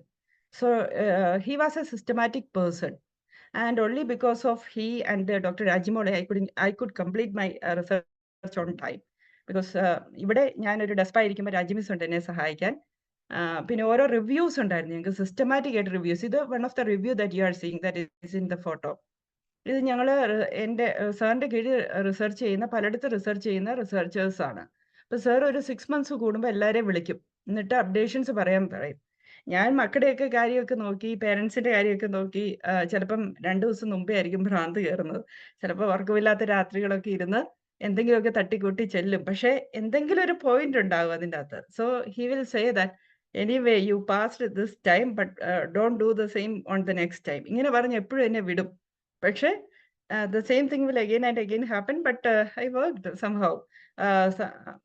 Last ഒക്കെ ആയപ്പോഴത്തെ ഒരു ആദ്യത്തെ 2 വർഷമൊക്കെ അങ്ങനെയൊക്കെ പോയി. പിന്നീട് കുറേ ഹാർഡ് വർക്ക് ചെയ്ത് അങ്ങനെ ഒരു സിസ്റ്റമാറ്റിക് ആയിട്ട് എൻ്റെ പുറകെ ഉന്താൻ ഒരാളൂടെ ഉള്ളതുകൊണ്ടാണ് ഈ ഒരു റിസർച്ച് തരുന്നത്. പല സമയത്ത് എനിക്ക് പറ്റില്ല എന്നുള്ള തോന്നിയ നിമിഷങ്ങളുണ്ട്. അപ്പോഴൊക്കെ you can continue. This is actually a new phase. This is a good methodology എന്ന് പറഞ്ഞ് അപ്രീഷിയേറ്റ് ചെയ്ത് മുമ്പോട്ടേക്ക് വിടാനായിട്ട് സാർ ഉണ്ടായിരുന്നു. അതുപോലെ കോളേജിലെ വർക്കൊക്കെ കൂടുതൽ ആയി കഴിയുമ്പോഴും എനിക്കൊന്നും ചെയ്യാൻ പറ്റാണ്ട് പോകുന്ന നിമിഷങ്ങളിൽ രാജി മിസ് ആണ് എപ്പോഴും ഹെൽപ്പ് ചെയ്യാറുള്ളത്. മിസ് പറയുന്നത് എനിക്ക് ചെയ്യാൻ പറ്റൂടോ, ആ ഒരു വാക്ക് കേട്ട് കഴിയുമ്പോൾ പിന്നെ അങ്ങ് പ്രൊസീഡ് ചെയ്ത് പോകും. So that was my motivation and challenges and difficulties that I faced. But always have support from all of us, all of them, that is from my colleagues, then my teachers. കുറേ പേരുണ്ടല്ലോ എന്നെ പഠിപ്പിച്ച, എൻ്റെ same ഡിപ്പാർട്ട്മെൻറ്റിൽ ഞാൻ work ചെയ്തതിൻ്റെതായ ബെനിഫിറ്റുകൾ അതെല്ലാം ഉണ്ടായിരുന്നു. അപ്പം ഞാൻ എന്താ ചെയ്തതെന്ന് ചോദിച്ചാൽ, plan leaf, as you have seen, effectiveness of leaf identification method, that was my research work.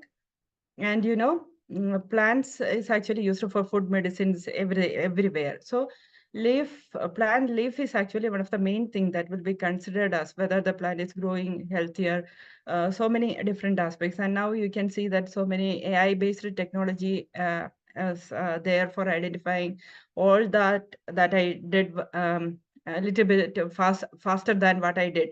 But the last work that I did is a machine learning approach also.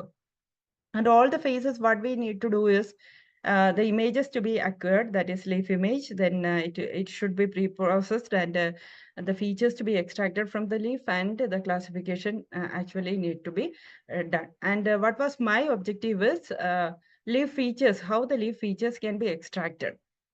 So at that time, ChatGPT, nothing was there. So I just referred to so many different papers, research papers, and studied how others did all those work.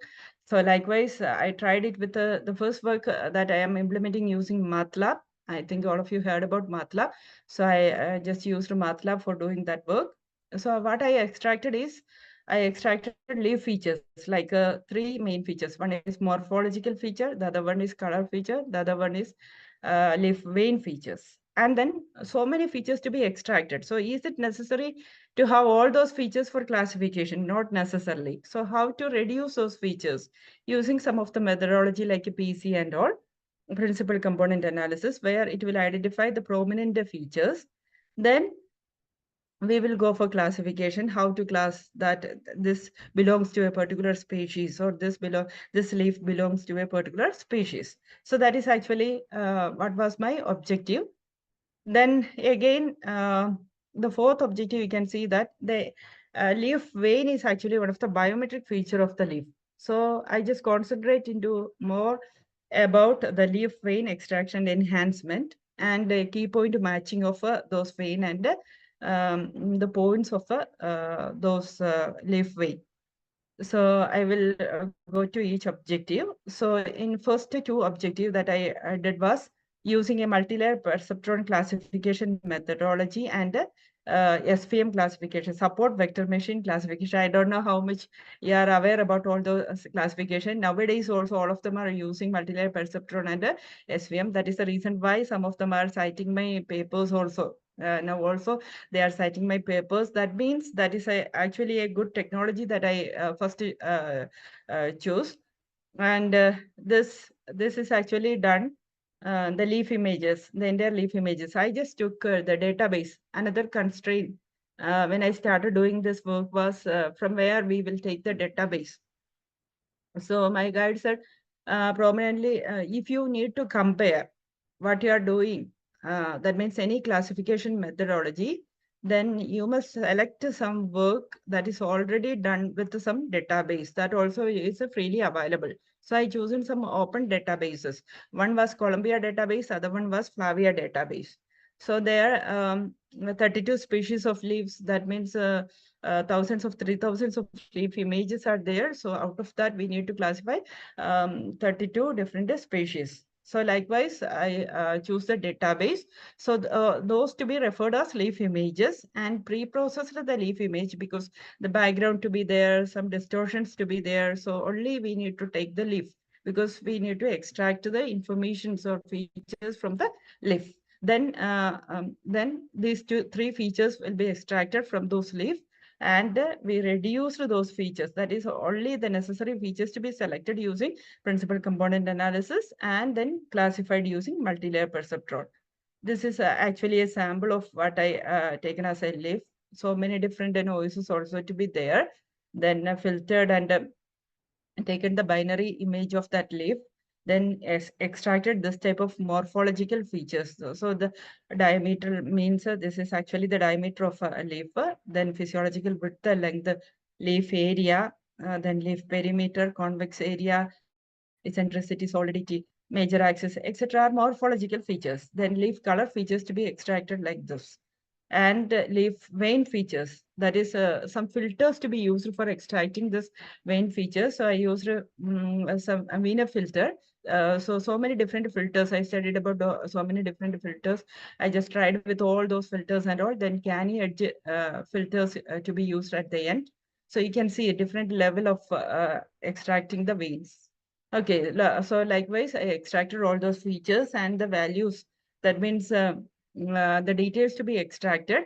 All those will be like a numeric value, and you can assume that how that will be transformed into the computer as a quantitative measure. So, so that was actually the thing. And PCA, that means reduced set of features to be extracted like this. And this is actually what the structure of a multi-layer perceptron. And the hidden nodes, everything to be there for the multi-layer perceptron.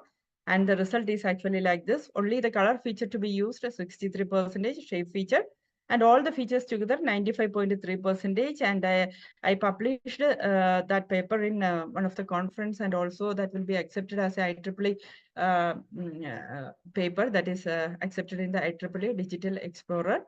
And I just had a comparative study of SVM, that is another classification methodology, support vector machine classification.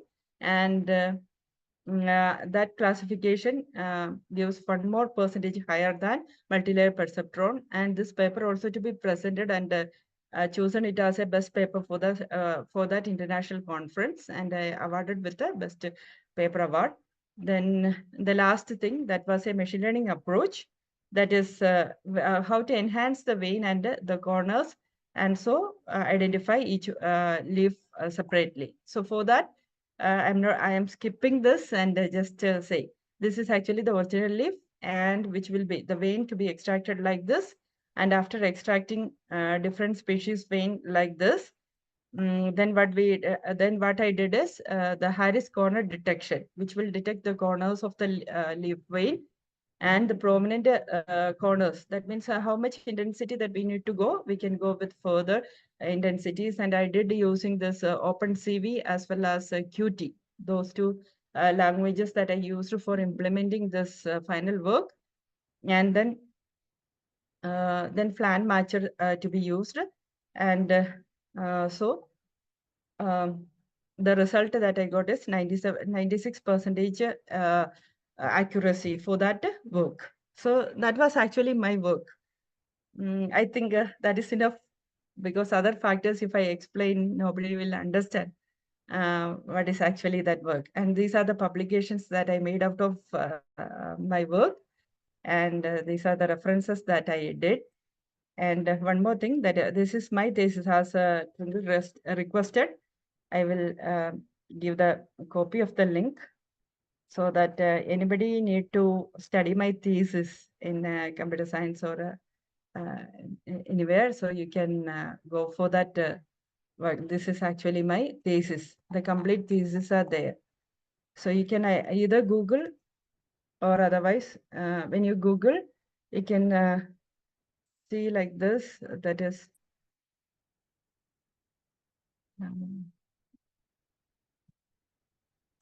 so I will take that.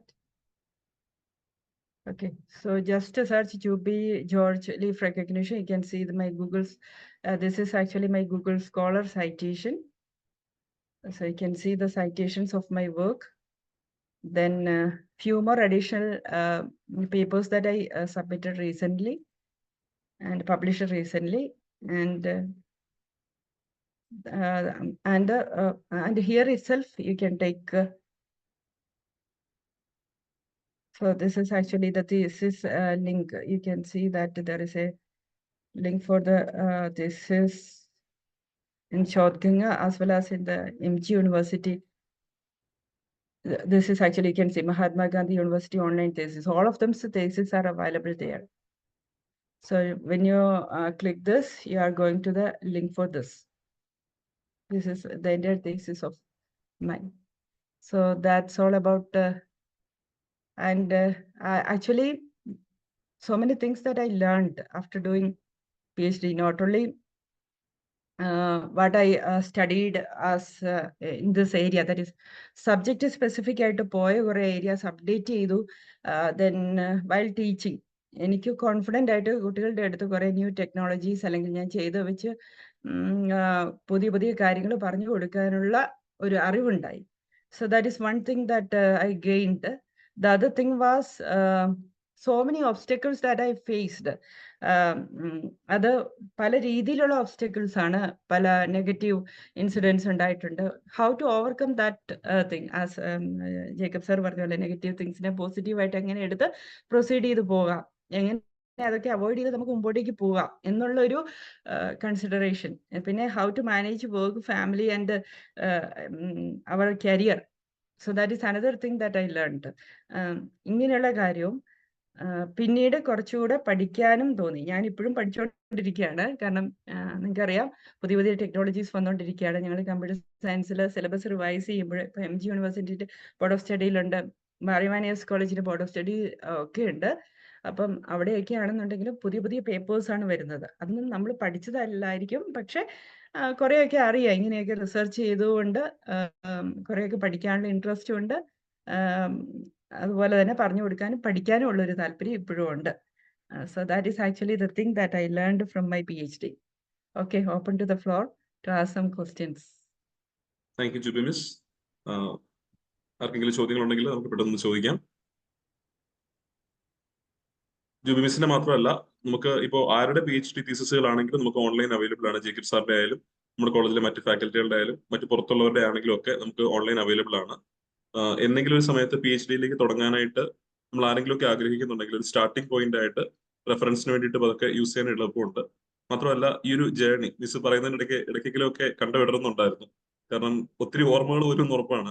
അത്ര സുഖമുള്ളൊരു യാത്രയല്ല. പലപ്പോഴും ഒത്തിരി വിഷമങ്ങളും പല സമയത്ത് വിട്ടേച്ച് പോകണമെന്നും ഒക്കെ തോന്നുന്നൊരു യാത്രയാണ്. കടന്നു പോകുന്നവർക്കെല്ലാം അതറിയാം. പക്ഷെ ജേക്കബ് സാർ ആദ്യമേ തന്നെ അക്കാര്യങ്ങൾ പറഞ്ഞിരുന്നു. It's rewarding too. So, എന്തെങ്കിലും questions ഉണ്ടെങ്കിൽ നമുക്ക് ചോദിക്കാം. Otherwise, okay, I think ഇനിയുള്ള ചോദ്യങ്ങൾ നമുക്ക് അവസാനത്തേക്ക് ഒരുമിച്ച് ചോദിക്കാം.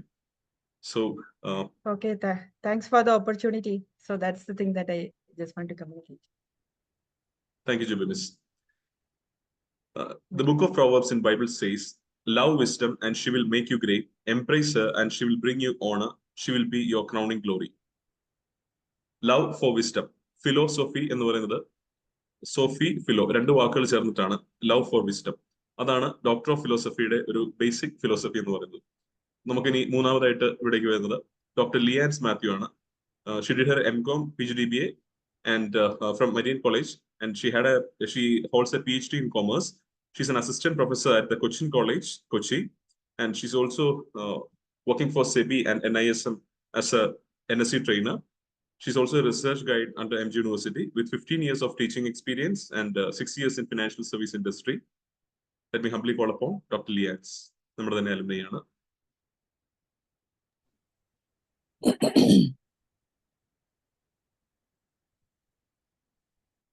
Thank you once again. Thank you for the career wing for giving one another opportunity. Last month also I have done one program.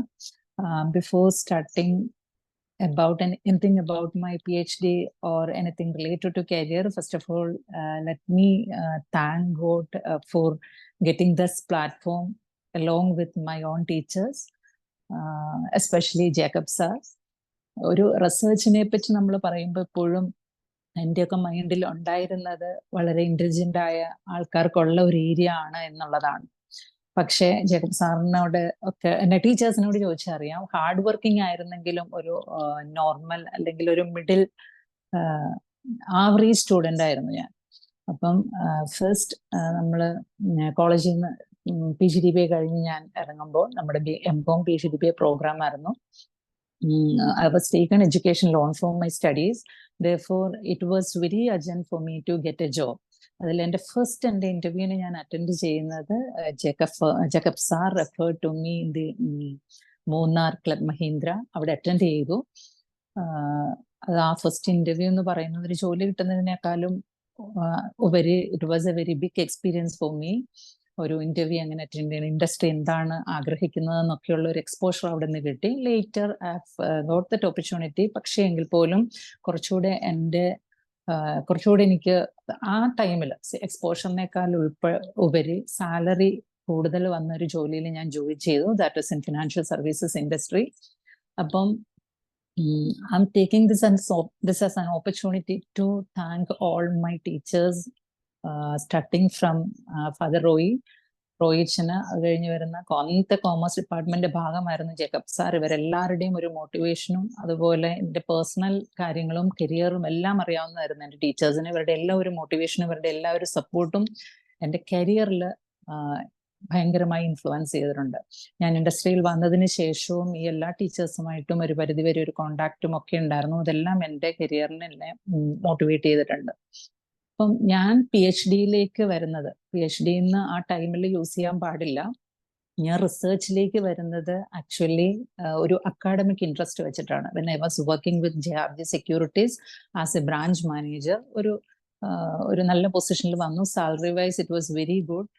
ഞാൻ ടീച്ചിങ്ങിൽ ജോയിൻ ചെയ്യുന്നത് അസിസ്റ്റന്റ് പ്രൊഫസറായിട്ട് 2014 2014 ഞാൻ ജോയിൻ ചെയ്യുന്ന ടൈമിൽ my salary was with JRG almost ഇവിടെ എനിക്ക് ഒരു assistant പ്രൊഫസറിന് കിട്ടുന്ന സാലറിയുടെ ഡബിൾ ഇൻഡസ്ട്രിയിൽ ഉണ്ടായിരുന്ന ഒരു സമയത്താണ് ഞാൻ ടീച്ചിങ്ങിലേക്ക് വരുന്നത്.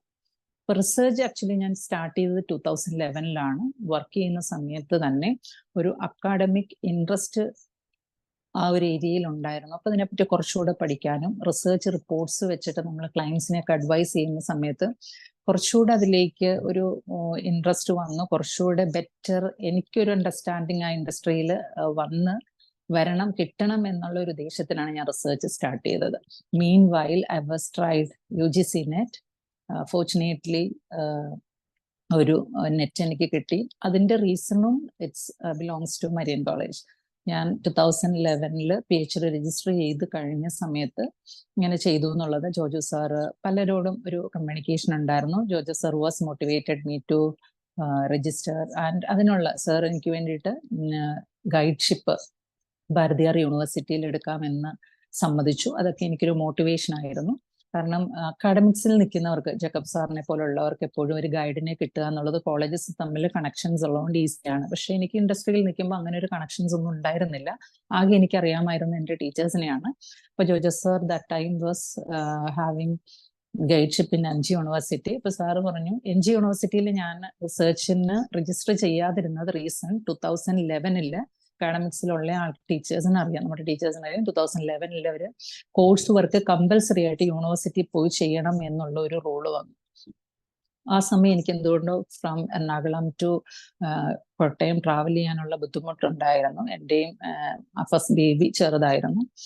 അപ്പം ഞാൻ അതർ ഓപ്ഷൻ എനിക്ക് ഉണ്ടായിരുന്നത് ഭാരതിയാർ യൂണിവേഴ്സിറ്റിയാണ്. അപ്പം എനിക്ക് വേണ്ടി സാറ് ഭാരതിയാർ യൂണിവേഴ്സിറ്റിയിൽ ഗൈഡ്ഷിപ്പ് എടുക്കാമെന്ന് സമ്മതിച്ചു. പക്ഷേ അൺഫോർച്ചുനേറ്റ്ലി സാറിൻ്റെ ഇവിടെ ഉണ്ടായിരുന്ന സ്കോളേഴ്സ് മാക്സിമം സ്കോളേഴ്സ് സാറിനുള്ളത് കൊണ്ട് ഭാരതിയാറിൽ പറ്റിയില്ല. പക്ഷെ സാർ എല്ലാ സപ്പോർട്ടും ആ ടൈമിൽ എനിക്ക് തന്നു.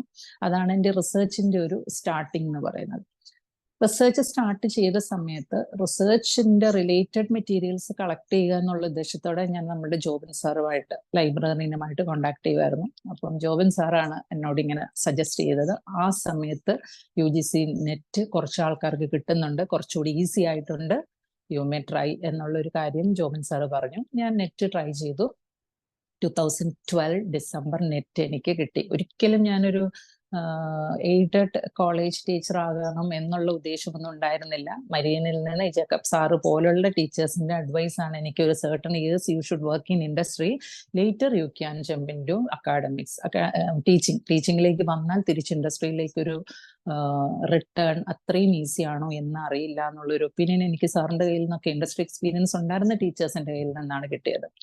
അപ്പം ഞാൻ അതിൽ അല്ലെങ്കിൽ എൻ്റെ ഒരു ഉദ്ദേശം ഈ പറയുന്ന മാനേജ്മെന്റ് ഇൻസ്റ്റിറ്റ്യൂട്ട്സിലൊക്കെ ഒരു ഫ്രീലാൻസ് ടീച്ചിങ്ങിൽ വർക്കിൽ അങ്ങനെ ഒരു ഇതിലേക്ക് പോവുക എന്നുള്ളതായിരുന്നു. UGC നെറ്റ് കിട്ടിക്കഴിഞ്ഞപ്പം ആസ് യൂഷ്വൽ എല്ലാവരും ചെയ്യുന്നത് പോലെ ഞാനും കോളേജസിൽ അപ്ലൈ ചെയ്തു. ദെൻ കോളേജിൽ ജോയിൻ ചെയ്തു. അതിനു മുമ്പ് തന്നെ ഞാൻ റിസർച്ചിന് രജിസ്റ്റർ ചെയ്തു ഭാരതിയാർ യൂണിവേഴ്സിറ്റിയിൽ. മറ്റൊരു ഗൈഡ് സെന്റ് സേവിയേഴ്സ് കോളേജിന്റെ അന്നത്തെ HOD ആയിരുന്ന ഹെഡ് ഓഫ് ദി ഡിപ്പാർട്ട്മെന്റ് ആയിരുന്ന സിബില മിസ്സിന്റെ അണ്ടറിൽ ഭാരതിയാർ യൂണിവേഴ്സിറ്റിയിൽ ഞാൻ രജിസ്റ്റർ ചെയ്തു. When came to teaching in the initial years, it was very difficult for me to go with this usual teaching and research. അപ്പം ഞാൻ പ്രയർ എക്സ്പീരിയൻസ് ഒന്നും ടീച്ചിങ്ങിൽ ഇല്ലാത്തതുകൊണ്ട് എല്ലാ സബ്ജക്റ്റും എനിക്ക് പുതിയതായിരുന്നു. അതുകൊണ്ട് എനിക്ക് അത്രത്തോളം ഒരു ടൈം ഇതിന് രണ്ടിനും കൂടെ കിട്ടിയില്ല. പിന്നെ അടുത്ത ഒരു റീസൺ എന്ന് പറയുന്നത് നമ്മൾ അക്കാഡമിക് ഇൻട്രസ്റ്റോടെ അല്ലെങ്കിൽ നമ്മൾ ഇൻഡസ്ട്രിയിൽ നിൽക്കുമ്പോൾ റിസർച്ചിനെ കാണുന്ന ആ ഒരു വ്യൂവും പിന്നെ നമ്മൾ ഈ ഒരു ടീച്ചിങ്ങിലേക്ക് വന്നു കഴിയുമ്പോൾ ഉള്ളതും ഡിഫറെൻ്റ് ആണ്. ടീച്ചിങ്ങിൽ വന്നു കഴിഞ്ഞപ്പം എൻ്റെ ഒരു വേ ഓഫ് തിങ്കിങ്ങും എല്ലാം കുറച്ച് ലിമിറ്റഡ് ആയി. കാരണം ഒരു നമ്മുടെ സർവീസിന്റെ ഭാഗമായിട്ട് കരിയർ ഡെവലപ്മെന്റിന്റെ ഭാഗമായിട്ട് ഇത് വേഗം ചെയ്യുക, 4 ഇയേഴ്സിനുള്ളിൽ കംപ്ലീറ്റ് ചെയ്താൽ വേറെന്തൊക്കെയോ അഡ്വാൻറ്റേജ്, ഇതൊക്കെയാണ് പലരും നമ്മളുടെ ബ്രെയിനിലേക്ക് തരിക. എൻ്റെ ഗൈഡ് ആണെങ്കിലും പെട്ടെന്ന് ഇത് കംപ്ലീറ്റ് ചെയ്യുക, നിങ്ങൾ റിസർച്ച് ചെയ്യുക എന്ന് വെച്ചാൽ ഇതൊരു ഡിഗ്രി ആയിട്ട് തന്നെ നിങ്ങൾ കൺസിഡർ ചെയ്യുക. അത് കഴിഞ്ഞ് നിങ്ങൾക്ക് നിങ്ങളുടെ എക്സലൻസ് കാണിക്കാനായിട്ട് you have opportunities to publish papers എന്നുള്ള ഒരു ഇതൊക്കെ തന്നതുകൊണ്ട് എൻ്റെ റിസർച്ചിനോട് എത്രത്തോളം നീതി പുലർത്താൻ കഴിഞ്ഞു എന്ന് എനിക്ക് അറിഞ്ഞുകൂടാ. അതുപോലെ തന്നെ ഞാൻ എടുത്ത ടോപ്പിക് എന്ന് പറയുന്നതും ഈ ടീച്ചിങ്ങിലേക്ക് വന്നപ്പം കുറേ ചേഞ്ചസ് അതിൽ വരുത്തേണ്ടതായിട്ട് വന്നു. ഇൻഡസ്ട്രിയിൽ നിൽക്കുമ്പം എനിക്ക് ചെയ്യാൻ പറ്റുന്നതിന് I have so many informations available within the organization and I have many contacts. But when it comes to academics, അതും വേറെ കുറേയാണ്. എന്താ പറയുക, methodology wise maybe academics ടീച്ചിങ്ങിലേക്ക് വന്ന് ഒരു അക്കാഡമിക് ആൾക്കാരുമായിട്ട് ഇൻട്രാക്ട് ചെയ്യുമ്പോൾ മെത്തഡോളജി നമുക്ക് കുറച്ച് നന്നായി ചെയ്യാൻ പറ്റും. പക്ഷേ കുറച്ചുകൂടെ എക്സ്പോഷറും കുറച്ചുകൂടെ റിസർച്ച്, ഇപ്പോഴത്തെ PhD റിസർച്ച് എന്ന് പറഞ്ഞാൽ നമ്മളൊരു ഡിഗ്രി ആയിട്ട് തന്നെയാണ് പലരും കൺസിഡർ ചെയ്യുക. അല്ലാണ്ട് അതൊരു സൊസൈറ്റിക്ക് കോൺട്രിബ്യൂട്ട് ചെയ്യുന്നത് എത്രത്തോളം ഉണ്ട് എന്ന് എനിക്കറിയില്ല. പക്ഷെ എനിക്ക് തോന്നിയത് ഞാൻ ഇൻഡസ്ട്രിയിൽ നിന്ന് റിസർച്ച് ചെയ്തിരുന്നെങ്കിൽ കുറച്ചും കൂടെ എന്താ പറയുക സർവീസ് അല്ലെങ്കിൽ കുറച്ചുകൂടെ ആ ഒരു ഇൻഡസ്ട്രിക്ക് കോൺട്രിബ്യൂട്ട് ചെയ്യാൻ പറ്റിയേനെ. പക്ഷെ ടീച്ചിങ്ങിലേക്ക് വന്നതിന് ശേഷം അതൊരു അക്കാഡമിക് കരിയർ ഡെവലപ്മെന്റിന്റെ ഭാഗമായിട്ട് റിസർച്ചിനെ കുറച്ചുകൂടി എനിക്കൊന്ന് ചുരുക്കേണ്ടി വന്നു. എങ്കിലും ഞാൻ എടുത്തിരുന്ന ജേക്കബ് സാറും ടീച്ചറും ഒക്കെ പറഞ്ഞതുപോലെ റിസർച്ച് ചെയ്തതിൽ എൻ്റെ ഒരു അഡ്വാൻറ്റേജ് എന്ന് പറയുന്നത് കുറച്ചുകൂടെ പല കാര്യത്തിലും ഇതിലും നമ്മളൊരു സൊല്യൂഷൻ, ഒരു പ്രോബ്ലത്തിന് ഒരു സൊല്യൂഷൻ നമ്മൾ കണ്ടുപിടിക്കുകയാണ്. അപ്പം നമ്മുടെ ലൈഫിലും നമ്മുടെ വർക്ക് ചെയ്യുന്ന സ്ഥലങ്ങളിലും ഒക്കെ നമ്മൾക്ക് കുറച്ചുകൂടെ ഒതന്റിക് ആയിട്ട്, കുറച്ചുകൂടെ സ്പീഡായിട്ടൊക്കെ ഒരു പ്രോബ്ലം സോൾവിങ്ങും ഒരു സൊല്യൂഷനും ഒക്കെ കണ്ടെത്താനായിട്ട്, even though it's different from normal life, research എന്ന് പറയുന്നത് ഒരു വേറൊരു ഏരിയ ആണെങ്കിൽ പോലും നമ്മുടെ ഏത് കാര്യത്തിലൊരു സൊല്യൂഷൻ കിട്ടാനും അല്ലെ പല പ്രോബ്ലത്തിനും പല രീതിയിലും നമുക്ക് അപ്രോച്ച് ചെയ്യാനും ഒക്കെ ഉള്ള ഒരു പവർ ഈ ഒരു റിസർച്ച് എന്നുള്ള ഒരു നോർമൽ ആളെ സംബന്ധിച്ചിടത്തോളം എനിക്ക് കിട്ടി. അങ്ങനെ ഒരു എക്സ്പീരിയൻസ് ആണ് എനിക്ക് റിസർച്ചിനെ സംബന്ധിച്ച് ഉള്ളത്. പിന്നെ ഈ റിസർച്ച് എന്ന് പറയുന്നത് നമ്മുടെ മരിയനിൽ നിൽക്കുന്ന ടീച്ചേഴ്സിന്റെയോ നമ്മൾ മരിയൻ കോളേജിന്റെ ഒരു സ്പെഷ്യാലിറ്റി പോലെ റിസർച്ചിലും അതുപോലെ അക്കാഡമിക്സിലും ഒക്കെ കുറേയേറെ എക്സൽ ചെയ്യാനുള്ള ഓപ്പർച്യൂണിറ്റീസ് കോളേജ് നമുക്ക് തരുന്നുണ്ട്. അത്രയും ഒരു നല്ല ക്ലൈമറ്റ് ഉള്ള ഒരു ഇൻസ്റ്റിറ്റ്യൂഷനിലല്ല ഞാൻ വർക്ക് ചെയ്യുന്നത്. റിസർച്ചിന് അത്രയും ഒരു പ്രൊമോഷൻ അവിടെ ഉണ്ടോ എന്ന് ചോദിച്ചാലില്ല. അത് ഒരു റീസൺ ആയിട്ട് പറയാം. എങ്കിൽ പോലും ഈ ഒരു ഫാമിലി ഒക്കെ എല്ലാം കൂടെ മാനേജ് ചെയ്ത് പോകുന്നതിൽ റിസർച്ചിന് പിന്നീട് അത്രയും ഒരു ആ ഒരു PhD കഴിഞ്ഞപ്പം അതിൻ്റെ ഒരു റിലാക്സേഷൻ പീരീഡിലാണ് ടിൽ നൗ 2009 എനിക്ക് അവാർഡ് ചെയ്തത് April.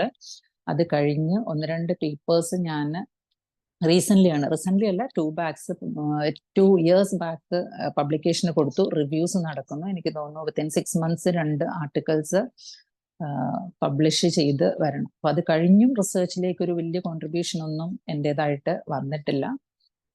Then I will show you the topic that I have taken.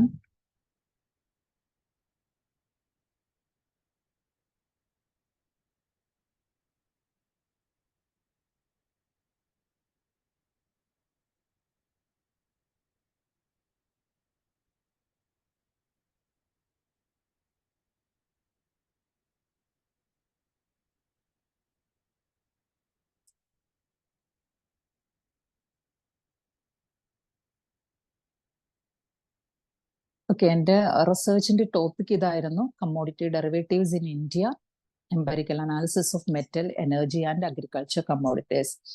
അപ്പൊ ഇതും ജോബി മിസ് പറഞ്ഞതുപോലെ എത്രത്തോളം നോർമൽ ഒരാൾക്കാർക്ക് മനസ്സിലാവും എന്നറിയില്ല. കോമേഴ്സിന്റെ കുറച്ചുകൂടി ഒരു ഡീറ്റെയിൽ ആയിട്ടുള്ള ഒരു ഏരിയ ആണ് കമ്മോഡിറ്റി ഡെറിവേറ്റീവ്സ് എന്ന് പറയുന്നത്. നമ്മളുടെ നോർമൽ അഗ്രികൾച്ചർ കമ്മോഡിറ്റീസും മെറ്റൽസും എനർജി ഇതിലെല്ലാം ഫ്യൂച്ചേഴ്സ് ട്രേഡിങ് നടക്കുന്നുണ്ട്. അപ്പൊ ഫ്യൂച്ചേഴ്സ് ട്രേഡിങ്ങും സ്പോട്ടിൽ നടക്കുന്ന ട്രേഡിങ്ങും തമ്മിലുള്ള ഡിഫറൻസിനെ പറ്റിയാണ് actually have started studying. Later ആ ഒരു സ്റ്റഡിയുടെ ഒപ്പം തന്നെ ഇന്റർനാഷണൽ മാർക്കറ്റും ഇന്ത്യൻ മാർക്കറ്റും തമ്മിലുള്ള ഒരു കണക്ഷൻ, വിച്ച് മാർക്കറ്റ് ലീഡ്സ്, ഏത് മാർക്കറ്റിലാണ് പ്രൈസ് ഡിഫറൻസസ് ഫസ്റ്റ് വരിക, ഏതിലാണ് സെക്കൻഡ് വരിക എന്നുള്ളതും ഈ 2 മെയിൻ ഒബ്ജക്റ്റീവ്സ് ആണിത്. ഇതിനെ സ്പ്ലിറ്റ് ചെയ്ത് പല അനാലിസിസുകളും നടത്തിയിട്ടുണ്ട്. I have not taken the detailed slides. അപ്പം ഇന്റർനാഷണൽ മാർക്കറ്റും ഇന്ത്യൻ മാർക്കറ്റും തമ്മിലുള്ള comparison when comes to agriculture commodities, metals and energy, അതായിരുന്നു എൻ്റെ ഒരു main study.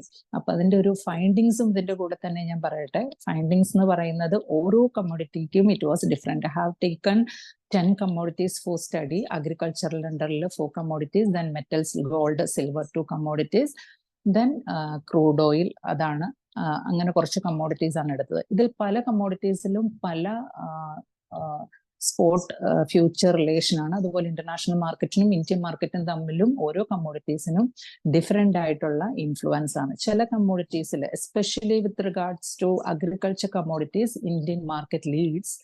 When comes to metals and energy most of the time international market leads. അതാണ് നമുക്കറിയാം. ഗോൾഡിന്റെ നമ്മുടെ ഇവിടെ വരുന്ന പ്രൈസ് ചേഞ്ചസ് എന്ന് പറയുന്നത് ഇന്റർനാഷണൽ മാർക്കറ്റിലാണ് ഫസ്റ്റ് വരിക. ഇന്റർനാഷണൽ മാർക്കറ്റാണ് നമ്മളുടെ ഇവിടുത്തെ ഗോൾഡ് പ്രൈസ് കൺട്രോൾ ചെയ്യുക. പക്ഷേ നമ്മളുടെ അഗ്രികൾച്ചർ കമ്മോഡിറ്റീസ് എടുത്താൽ അതിൽ മജോറിറ്റി 90% അഗ്രികൾച്ചറൽ കമ്മോഡിറ്റീസിന്റെ കേസിലും ഞാൻ എടുത്ത കമ്മോഡിറ്റീസിന്റെ കേസിലും ഇന്ത്യൻ മാർക്കറ്റ് ആയിരുന്നു ലീഡ് ചെയ്യുക. ഇത് ഈ ഒരു സ്റ്റഡി കൊണ്ടുള്ള ആക്ച്വൽ അഡ്വാൻറ്റേജ് എന്ന് പറയുന്നത് those who are working in financial services industry or those who are working in commodity derivatives and commodity spot market, they can predict the prices. അതായിരുന്നു എൻ്റെ ഒരു സ്റ്റഡിയുടെ റെലവൻസ്. അതുപോലെ ഇന്റർനാഷണൽ മാർക്കറ്റും ഇന്ത്യൻ മാർക്കറ്റും തമ്മിലുള്ള കണക്ഷൻ നമ്മൾ പഠിക്കുമ്പോൾ those who are trading in Indian futures market will get a hint when they wanted to buy something international മാർക്കറ്റിനെ നോക്കാം, when they wanted to sell something ആ ഒരു മാർക്കറ്റിനെ നോക്കിയിട്ട് അവർക്കൊരു ഡിസിഷൻ എടുക്കാനായിട്ട് സാധിക്കും. ദെൻ എൻ്റെ റിസർച്ചിന്റെ മെത്തഡോളജി എന്ന് പറയുന്നത് it was purely based on secondary data. ആ ടൈമിൽ എനിക്ക് തോന്നുന്നു സെക്കൻഡറി ഡേറ്റ തന്നെ എടുത്താൽ, അല്ലെങ്കിൽ സെക്കൻഡറി ഡേറ്റ എന്ന് പറയുന്നത് ഓൾറെഡി പബ്ലിഷ്ഡ് ആയിട്ടുള്ള ഡേറ്റേഴ്സ് എടുത്തിട്ട് നമ്മൾ പഠിക്കുകയാണ്. പ്രൈമറി ഡേറ്റ എന്ന് വെച്ചാൽ we are getting information directly from the people respondents. അപ്പം സെക്കൻഡറി ഡേറ്റ മാത്രം വെച്ചിട്ട് ഒരു സ്റ്റഡി നടത്തിയാൽ പല ഇൻഹിബിഷൻസും ഉണ്ടായിരുന്നു. പ്രൈമറി ഡേറ്റ ഇല്ല എന്നുള്ള റീസൺ കൊണ്ട് റിജക്ട് ചെയ്യുന്നൊക്കെ. പക്ഷെ എൻ്റെ സ്റ്റഡി ഭാരതിയാർ യൂണിവേഴ്സിറ്റിയിലായിരുന്നു. വളരെ അപ്രീസിയേഷൻ എനിക്ക് കിട്ടിയ ഒരു ടൈമാണ് എൻ്റെ ഓപ്പൺ ഡിഫൻസ്. അത് ആക്ച്വലി റിസൾട്ട് വൈസ് അല്ല, മെത്തഡോളജി വൈസ് ഒക്കെ. ടൂൾ എന്ന് പറയുന്നത് എക്കണോമെട്രിക് അനാലിസിസ് ആണ് ഞാൻ യൂസ് ചെയ്തത്. എക്കണോമെട്രിക്സ് എന്ന് പറയുന്നത് combination of statistics and economics, ഇതിൻ്റെ ഒരു കോമ്പിനേഷൻ ആണ് എക്കണോമെട്രിക്സ്. ഇതായിരുന്നു എൻ്റെ റിസർച്ച്. അപ്പം റിസർച്ച് റിലേറ്റഡ് എനിക്ക് പറയാനുള്ള കാര്യങ്ങൾ ഞാനിവിടെ ബ്രീഫ് ചെയ്തു. ഇനി എന്തെങ്കിലും ഡൗട്ട്സ് ഉണ്ടെങ്കിൽ I will clarify. Thank you.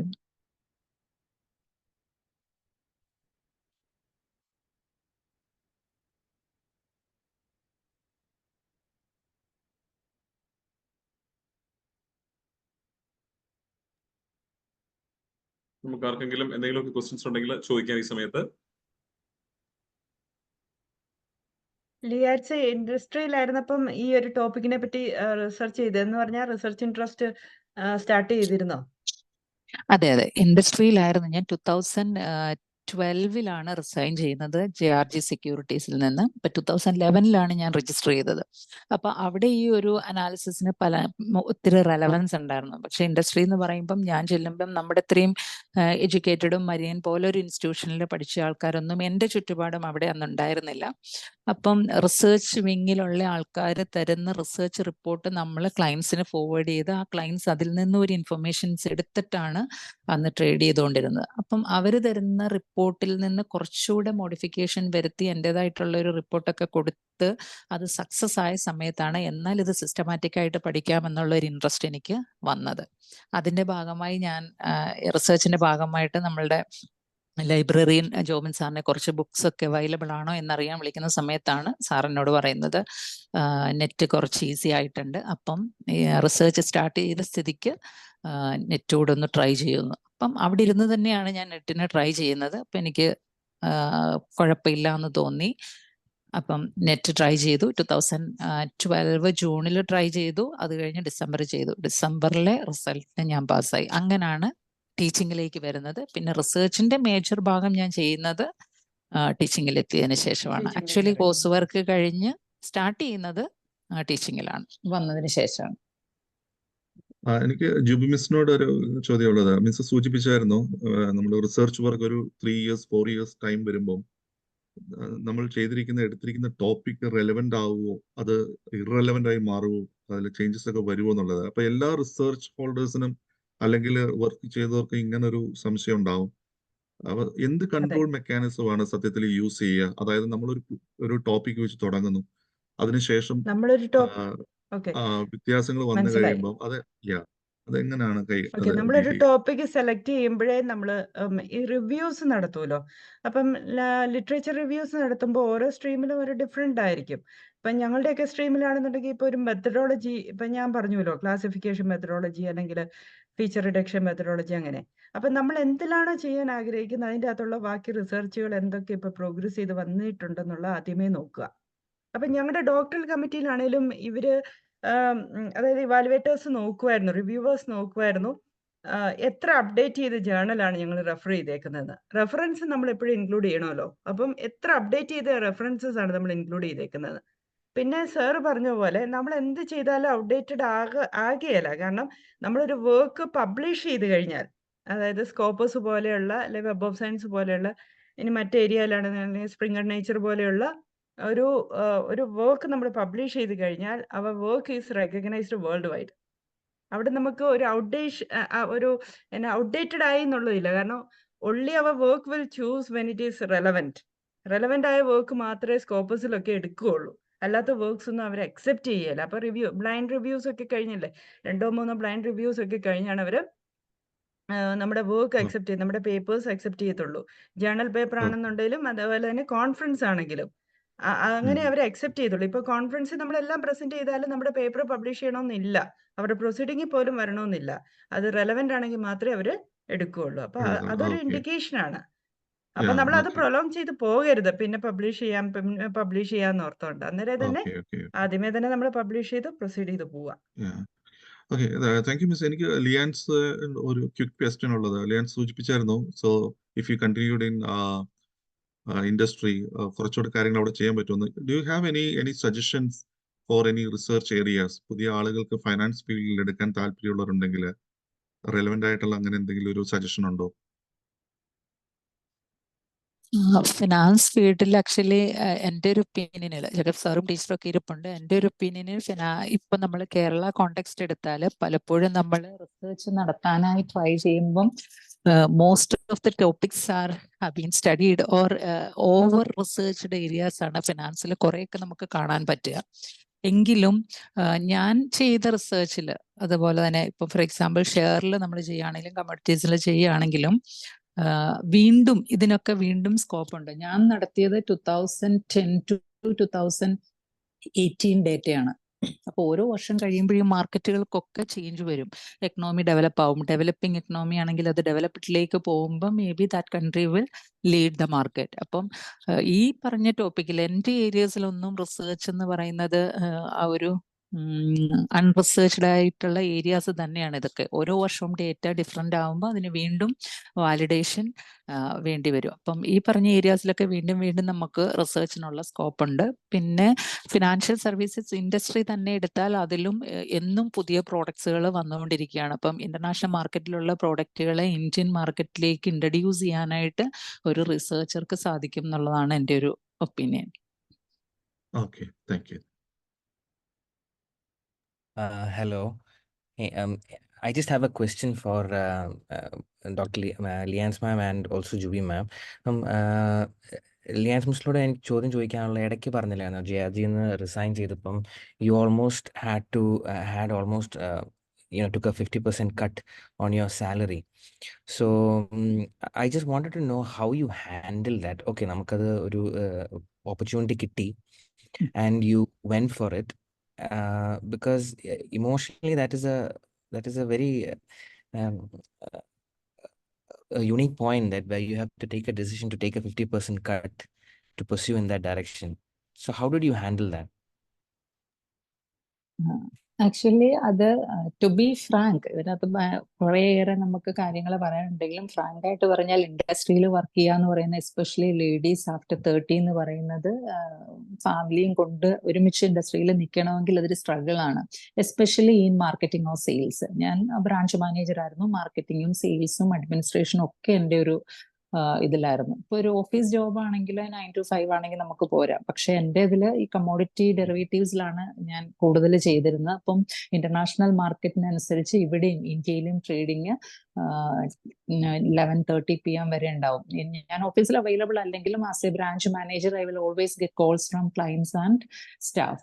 അപ്പം അതൊരു സ്ട്രെസ് ആയിരുന്നു. പക്ഷെ ആ സ്ട്രെസ്സിന് ഈക്വലന്റ് ആയിട്ടുള്ള സാലറിയും അവിടെ ഉണ്ടായിരുന്നു. അപ്പം സെക്കൻഡ് ഞാൻ നോക്കിയത്, ഒന്ന് ഇതിലേക്ക് ഷിഫ്റ്റ് ചെയ്യുന്ന സമയത്ത്, ഷിഫ്റ്റ് ചെയ്ത് ജോലിയിൽ വരുമ്പോഴും എനിക്ക് ആ ഒരു ലാസ്റ്റ് മന്ത് നമുക്ക് കിട്ടിയ സാലറി അല്ലല്ലോ ഇപ്പൊ വരിക, ആ ഒരു ബുദ്ധിമുട്ടുണ്ടായിരുന്നു. പക്ഷേ ഗവൺമെന്റ് ജോലിക്കുള്ള എല്ലാ പ്രിവിലേജും നോർമൽ ഒരു ആളെ പോലെ എന്നെ അട്രാക്ട് ചെയ്തു. ജോബ് സെക്യൂരിറ്റി, പിന്നെ മറ്റതിനെ പോലുള്ള ഒരു പ്രഷറില്ല. എനിക്ക് ഫാമിലിയും ഇതെല്ലാം ഒരുപോലെ കൊണ്ടുപോകാം. പിന്നെ അതിൻ്റെ ഒരു വലിയ ബുദ്ധിമുട്ട് എനിക്ക് വരാതിരുന്നത്, അതോടൊപ്പം തന്നെ ഞാൻ NSCയുടെയും SEBIയുടെയും ഒക്കെ ട്രെയിനറാണ്. അവിടെ ഞാൻ ചെയ്യുന്ന കാര്യങ്ങൾ ഇവിടെ ചെയ്യാൻ പറ്റും എന്നുള്ള ഒരു ചിന്തയുണ്ടായിരുന്നു. അപ്പൊ അതും അതിന്റെ കൂടെ ഒരുമിച്ച് പോയി. ഒരു വലിയൊരു ഡിഫറൻസ് എനിക്ക് ഫീൽ ചെയ്തില്ല. ഉണ്ട്, എല്ലാ കാര്യത്തിലും ഡിഫറൻസ് ഉണ്ട്. ഞാൻ ജോയിൻ ചെയ്തപ്പോൾ കോളേജിൽ ഏറ്റവും ജൂനിയർ ആണ്. അവിടെ ഞാൻ ബ്രാഞ്ച് മാനേജർ ആയിരുന്നു. അങ്ങനെ കുറെ സ്ട്രഗിൾസ് ഒക്കെ വന്നിട്ടുണ്ട്. പക്ഷെ ഒരു ഗവൺമെന്റ് ജോലി എന്നുള്ളതായിരുന്നു അതിൽ ഏറ്റവും വലിയൊരു അട്രാക്ഷനും മോട്ടിവേഷനും. പിന്നെ സ്ട്രെസ്, സ്ട്രെയിൻ, അതൊക്കെ ഇൻഡസ്ട്രിയെ കമ്പയർ ചെയ്യുമ്പം ഇവിടെ നമ്മൾക്ക് കുറവാണ്. Okay, thank you. ഞാൻ പിന്നെ വേറെ ചോദിക്കാനുള്ള ജൂബി മിസ്സിനോടാണ്. മറ്റേ ഇതിനകത്ത് ഈ സ്ലൈഡ്സ് കാണിച്ചപ്പം feature extraction, colour features, shape features ഒക്കെ പറഞ്ഞ് കൊടുത്തിട്ടുണ്ടായിരുന്നു. അപ്പം that is for leaf identification. പക്ഷേ can we identify diseases by looking at the leaves? Yes ഏതോ ഒരു യൂട്യൂബ് യെസ് യെസ് കണ്ടുകൊണ്ട് ഇസ്രായേലിലൊക്കെ ഡ്രോൺ അതെ വെച്ചിട്ട് അതെ അതെ ലേബർ ഐഡന്റിഫൈ വെച്ച് ചെയ്യാൻ പോകുന്ന പറ്റും. yeah. ഐഡന്റിഫൈ ചെയ്യാൻ പറ്റും. ആക്ച്വലി മൈ വർക്ക് ഞാൻ അത് കഴിഞ്ഞിട്ട് പിന്നെ ഒരു വർക്ക് പ്രൊസീഡ് ചെയ്തായിരുന്നു, പക്ഷേ കംപ്ലീറ്റ് ചെയ്യാൻ പറ്റില്ല. അതായത് ഇപ്പം നമുക്കൊരു ഹാഫ് ഓഫ് ദ ലീഫ് ഒരു കിട്ടിയാൽ, അല്ലെങ്കിൽ ഇത്ര പഴകിയ ലീഫ്, ഇത്ര എന്താ പറയുന്നത്, അഴുകിപ്പോയ ലീഫ്, അങ്ങനെയൊക്കെ ഈ പറഞ്ഞ മാതിരി കിട്ടിയാലും നമുക്കത് ഏത് ഇതാന്ന് ഐഡന്റിഫൈ ചെയ്യാൻ, ബാക്കി റീബിൽഡ് ചെയ്യുന്ന മാതിരി നമുക്ക് ചെയ്യാൻ പറ്റും. Huge of work.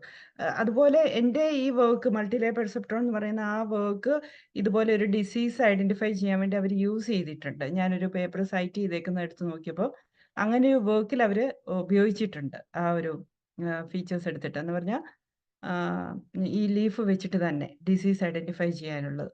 Crop diseases എല്ലാം അങ്ങനെയാണല്ലോ. ഇപ്പം ഞാൻ അതിൻ്റെ ഇടയ്ക്ക് PDS പോയായിരുന്നു, പിന്നെ 2 റിസർച്ച് സെൻറ്റേഴ്സിൽ പോയായിരുന്നു. കാരണം എനിക്ക് അഗ്രികൾച്ചർ ഫീൽഡുമായിട്ട് ഒരു ഇൻട്രസ്റ്റ് ഉള്ളതുകൊണ്ട്. അപ്പോൾ ടീ ലീഫ് ഉള്ള ഉബാസി എന്ന് പറഞ്ഞ നമ്മുടെ ഇവിടെ ഒരു റിസർച്ച് സെൻ്റർ ഉണ്ട്, അവിടെയും പോയി. അതുപോലെ തന്നെ PDS ഈ പെപ്പർ ലീവ്സിൻ്റെ ഡിസീസ് ഐഡൻറ്റിഫൈ ചെയ്യാൻ അവരൊരു സോഫ്റ്റ്വെയർ ആണ്. ഇപ്പം PDS ഒരു സോഫ്റ്റ്വെയർ അവർ വാങ്ങിച്ചേക്കുവാണ്. That is actually crore worth lakhs of റുപ്പീസിൻ്റെ ഒരു സോഫ്റ്റ്വെയർ ആണ്. അത് വെച്ചിട്ടാണ് ഐഡൻറ്റിഫൈ ചെയ്യുന്നത്. അപ്പം ലീഫിൻ്റെ മഞ്ഞ കളറ് അല്ലെങ്കിൽ അങ്ങനെയുള്ള കളേഴ്സ് വെച്ചിട്ട് ഓട്ടോമാറ്റിക്കലി ഐഡൻറ്റിഫൈ ചെയ്യുക. അതേ സെയിം തിങ് തന്നെ നമുക്ക് ഇത്തിരി ഫാസ്റ്റായിട്ട് മെഷീൻ ലേണിങ്ങിലൊക്കെ ചെയ്യാം. ഒത്തിരി വർക്ക് അങ്ങനെ പ്രൊസീഡ് ചെയ്ത് പോയിട്ടുമുണ്ട്. ഇത് തന്നെ എക്സ്റ്റെൻഡ് ഞാൻ ഫ്യൂച്ചർ റെക്കമെൻഡേഷൻസ് ആയിട്ട് ഞാൻ അന്ന് എൻ്റെ ഓപ്പൺ ഡിഫൻസിൽ പ്രസൻറ്റ് ചെയ്തപ്പോഴും ഇത് തന്നെയായിരുന്നു ഞാൻ പറഞ്ഞത്. Thank you. Very interesting. Thank you. Thank you, Juby ma'am, and thank you, Lians. I now call upon Justin Jacob, Deputy Director, Knowledge Team of the Career Wing of our alumni cell, for the vote of thanks. Good evening all. ഒരുപാട് ദീർഘിപ്പിക്കുന്നില്ല. ഈ പ്രോഗ്രാമിൽ സംസാരിച്ച Jacob sir, Jubi മാം, ലിയാൻസ് miss എല്ലാവർക്കും ഒറ്റ വാക്കിൽ നന്ദി അറിയിക്കുകയാണ്. അതോടൊപ്പം ഇന്ന് ഈ ഒരു പ്രോഗ്രാമിൽ പങ്കെടുത്ത ഓരോരുത്തർക്കും പെരിയൻ കോളേജിൻ്റെ അലുമിനിയുടെ കരിയർ ആൻഡ് പ്രൊഫഷണൽ ഡെവലപ്മെന്റ് വിങ്ങിൻ്റെ പേരിലുള്ള നന്ദി കൂടി ഈ അവസരത്തിൽ അറിയിക്കുന്നു. Thank you. Thank you, Justin. Today we have had the privilege of gaining invaluable insights from 3 remarkable alumni who have traversed the path of academia to achieve their PhD. അവരിൽ നിന്ന് കേട്ട കാര്യങ്ങൾ, അവർ കടന്നുപോയ കാര്യങ്ങളൊക്കെ നമുക്ക് ഒരു ഇൻസ്പിറേഷൻ ആയിട്ട് നിൽക്കുന്നു.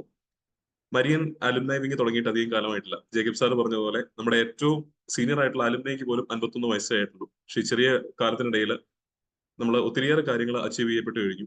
ഇനിയും ഒത്തിരിയേറെ കാര്യങ്ങൾ ചെയ്യാൻ കിടക്കുന്നു. കരിയർ ആൻഡ് ഡെവലപ്മെന്റ് വിങ് ഒരു ഡയറക്ടറും അനേകം ഡെപ്യൂട്ടി ഡയറക്ടേഴ്സുമായി ഒത്തിരിയേറെ ഇനീഷ്യേറ്റീവ്സുമായിട്ട് മുന്നിട്ട് നിൽക്കുന്നു. മുന്നോട്ടുള്ള പാതകളിൽ അനേകർക്ക് PhD ചെയ്യുവാൻ ഇത് കൂടുതൽ പ്രചോദനമാകട്ടെ എന്ന് നമുക്ക് വിശ്വസിക്കാം. Thank you all for joining. Goodbye and best wishes. Good night. Thank you.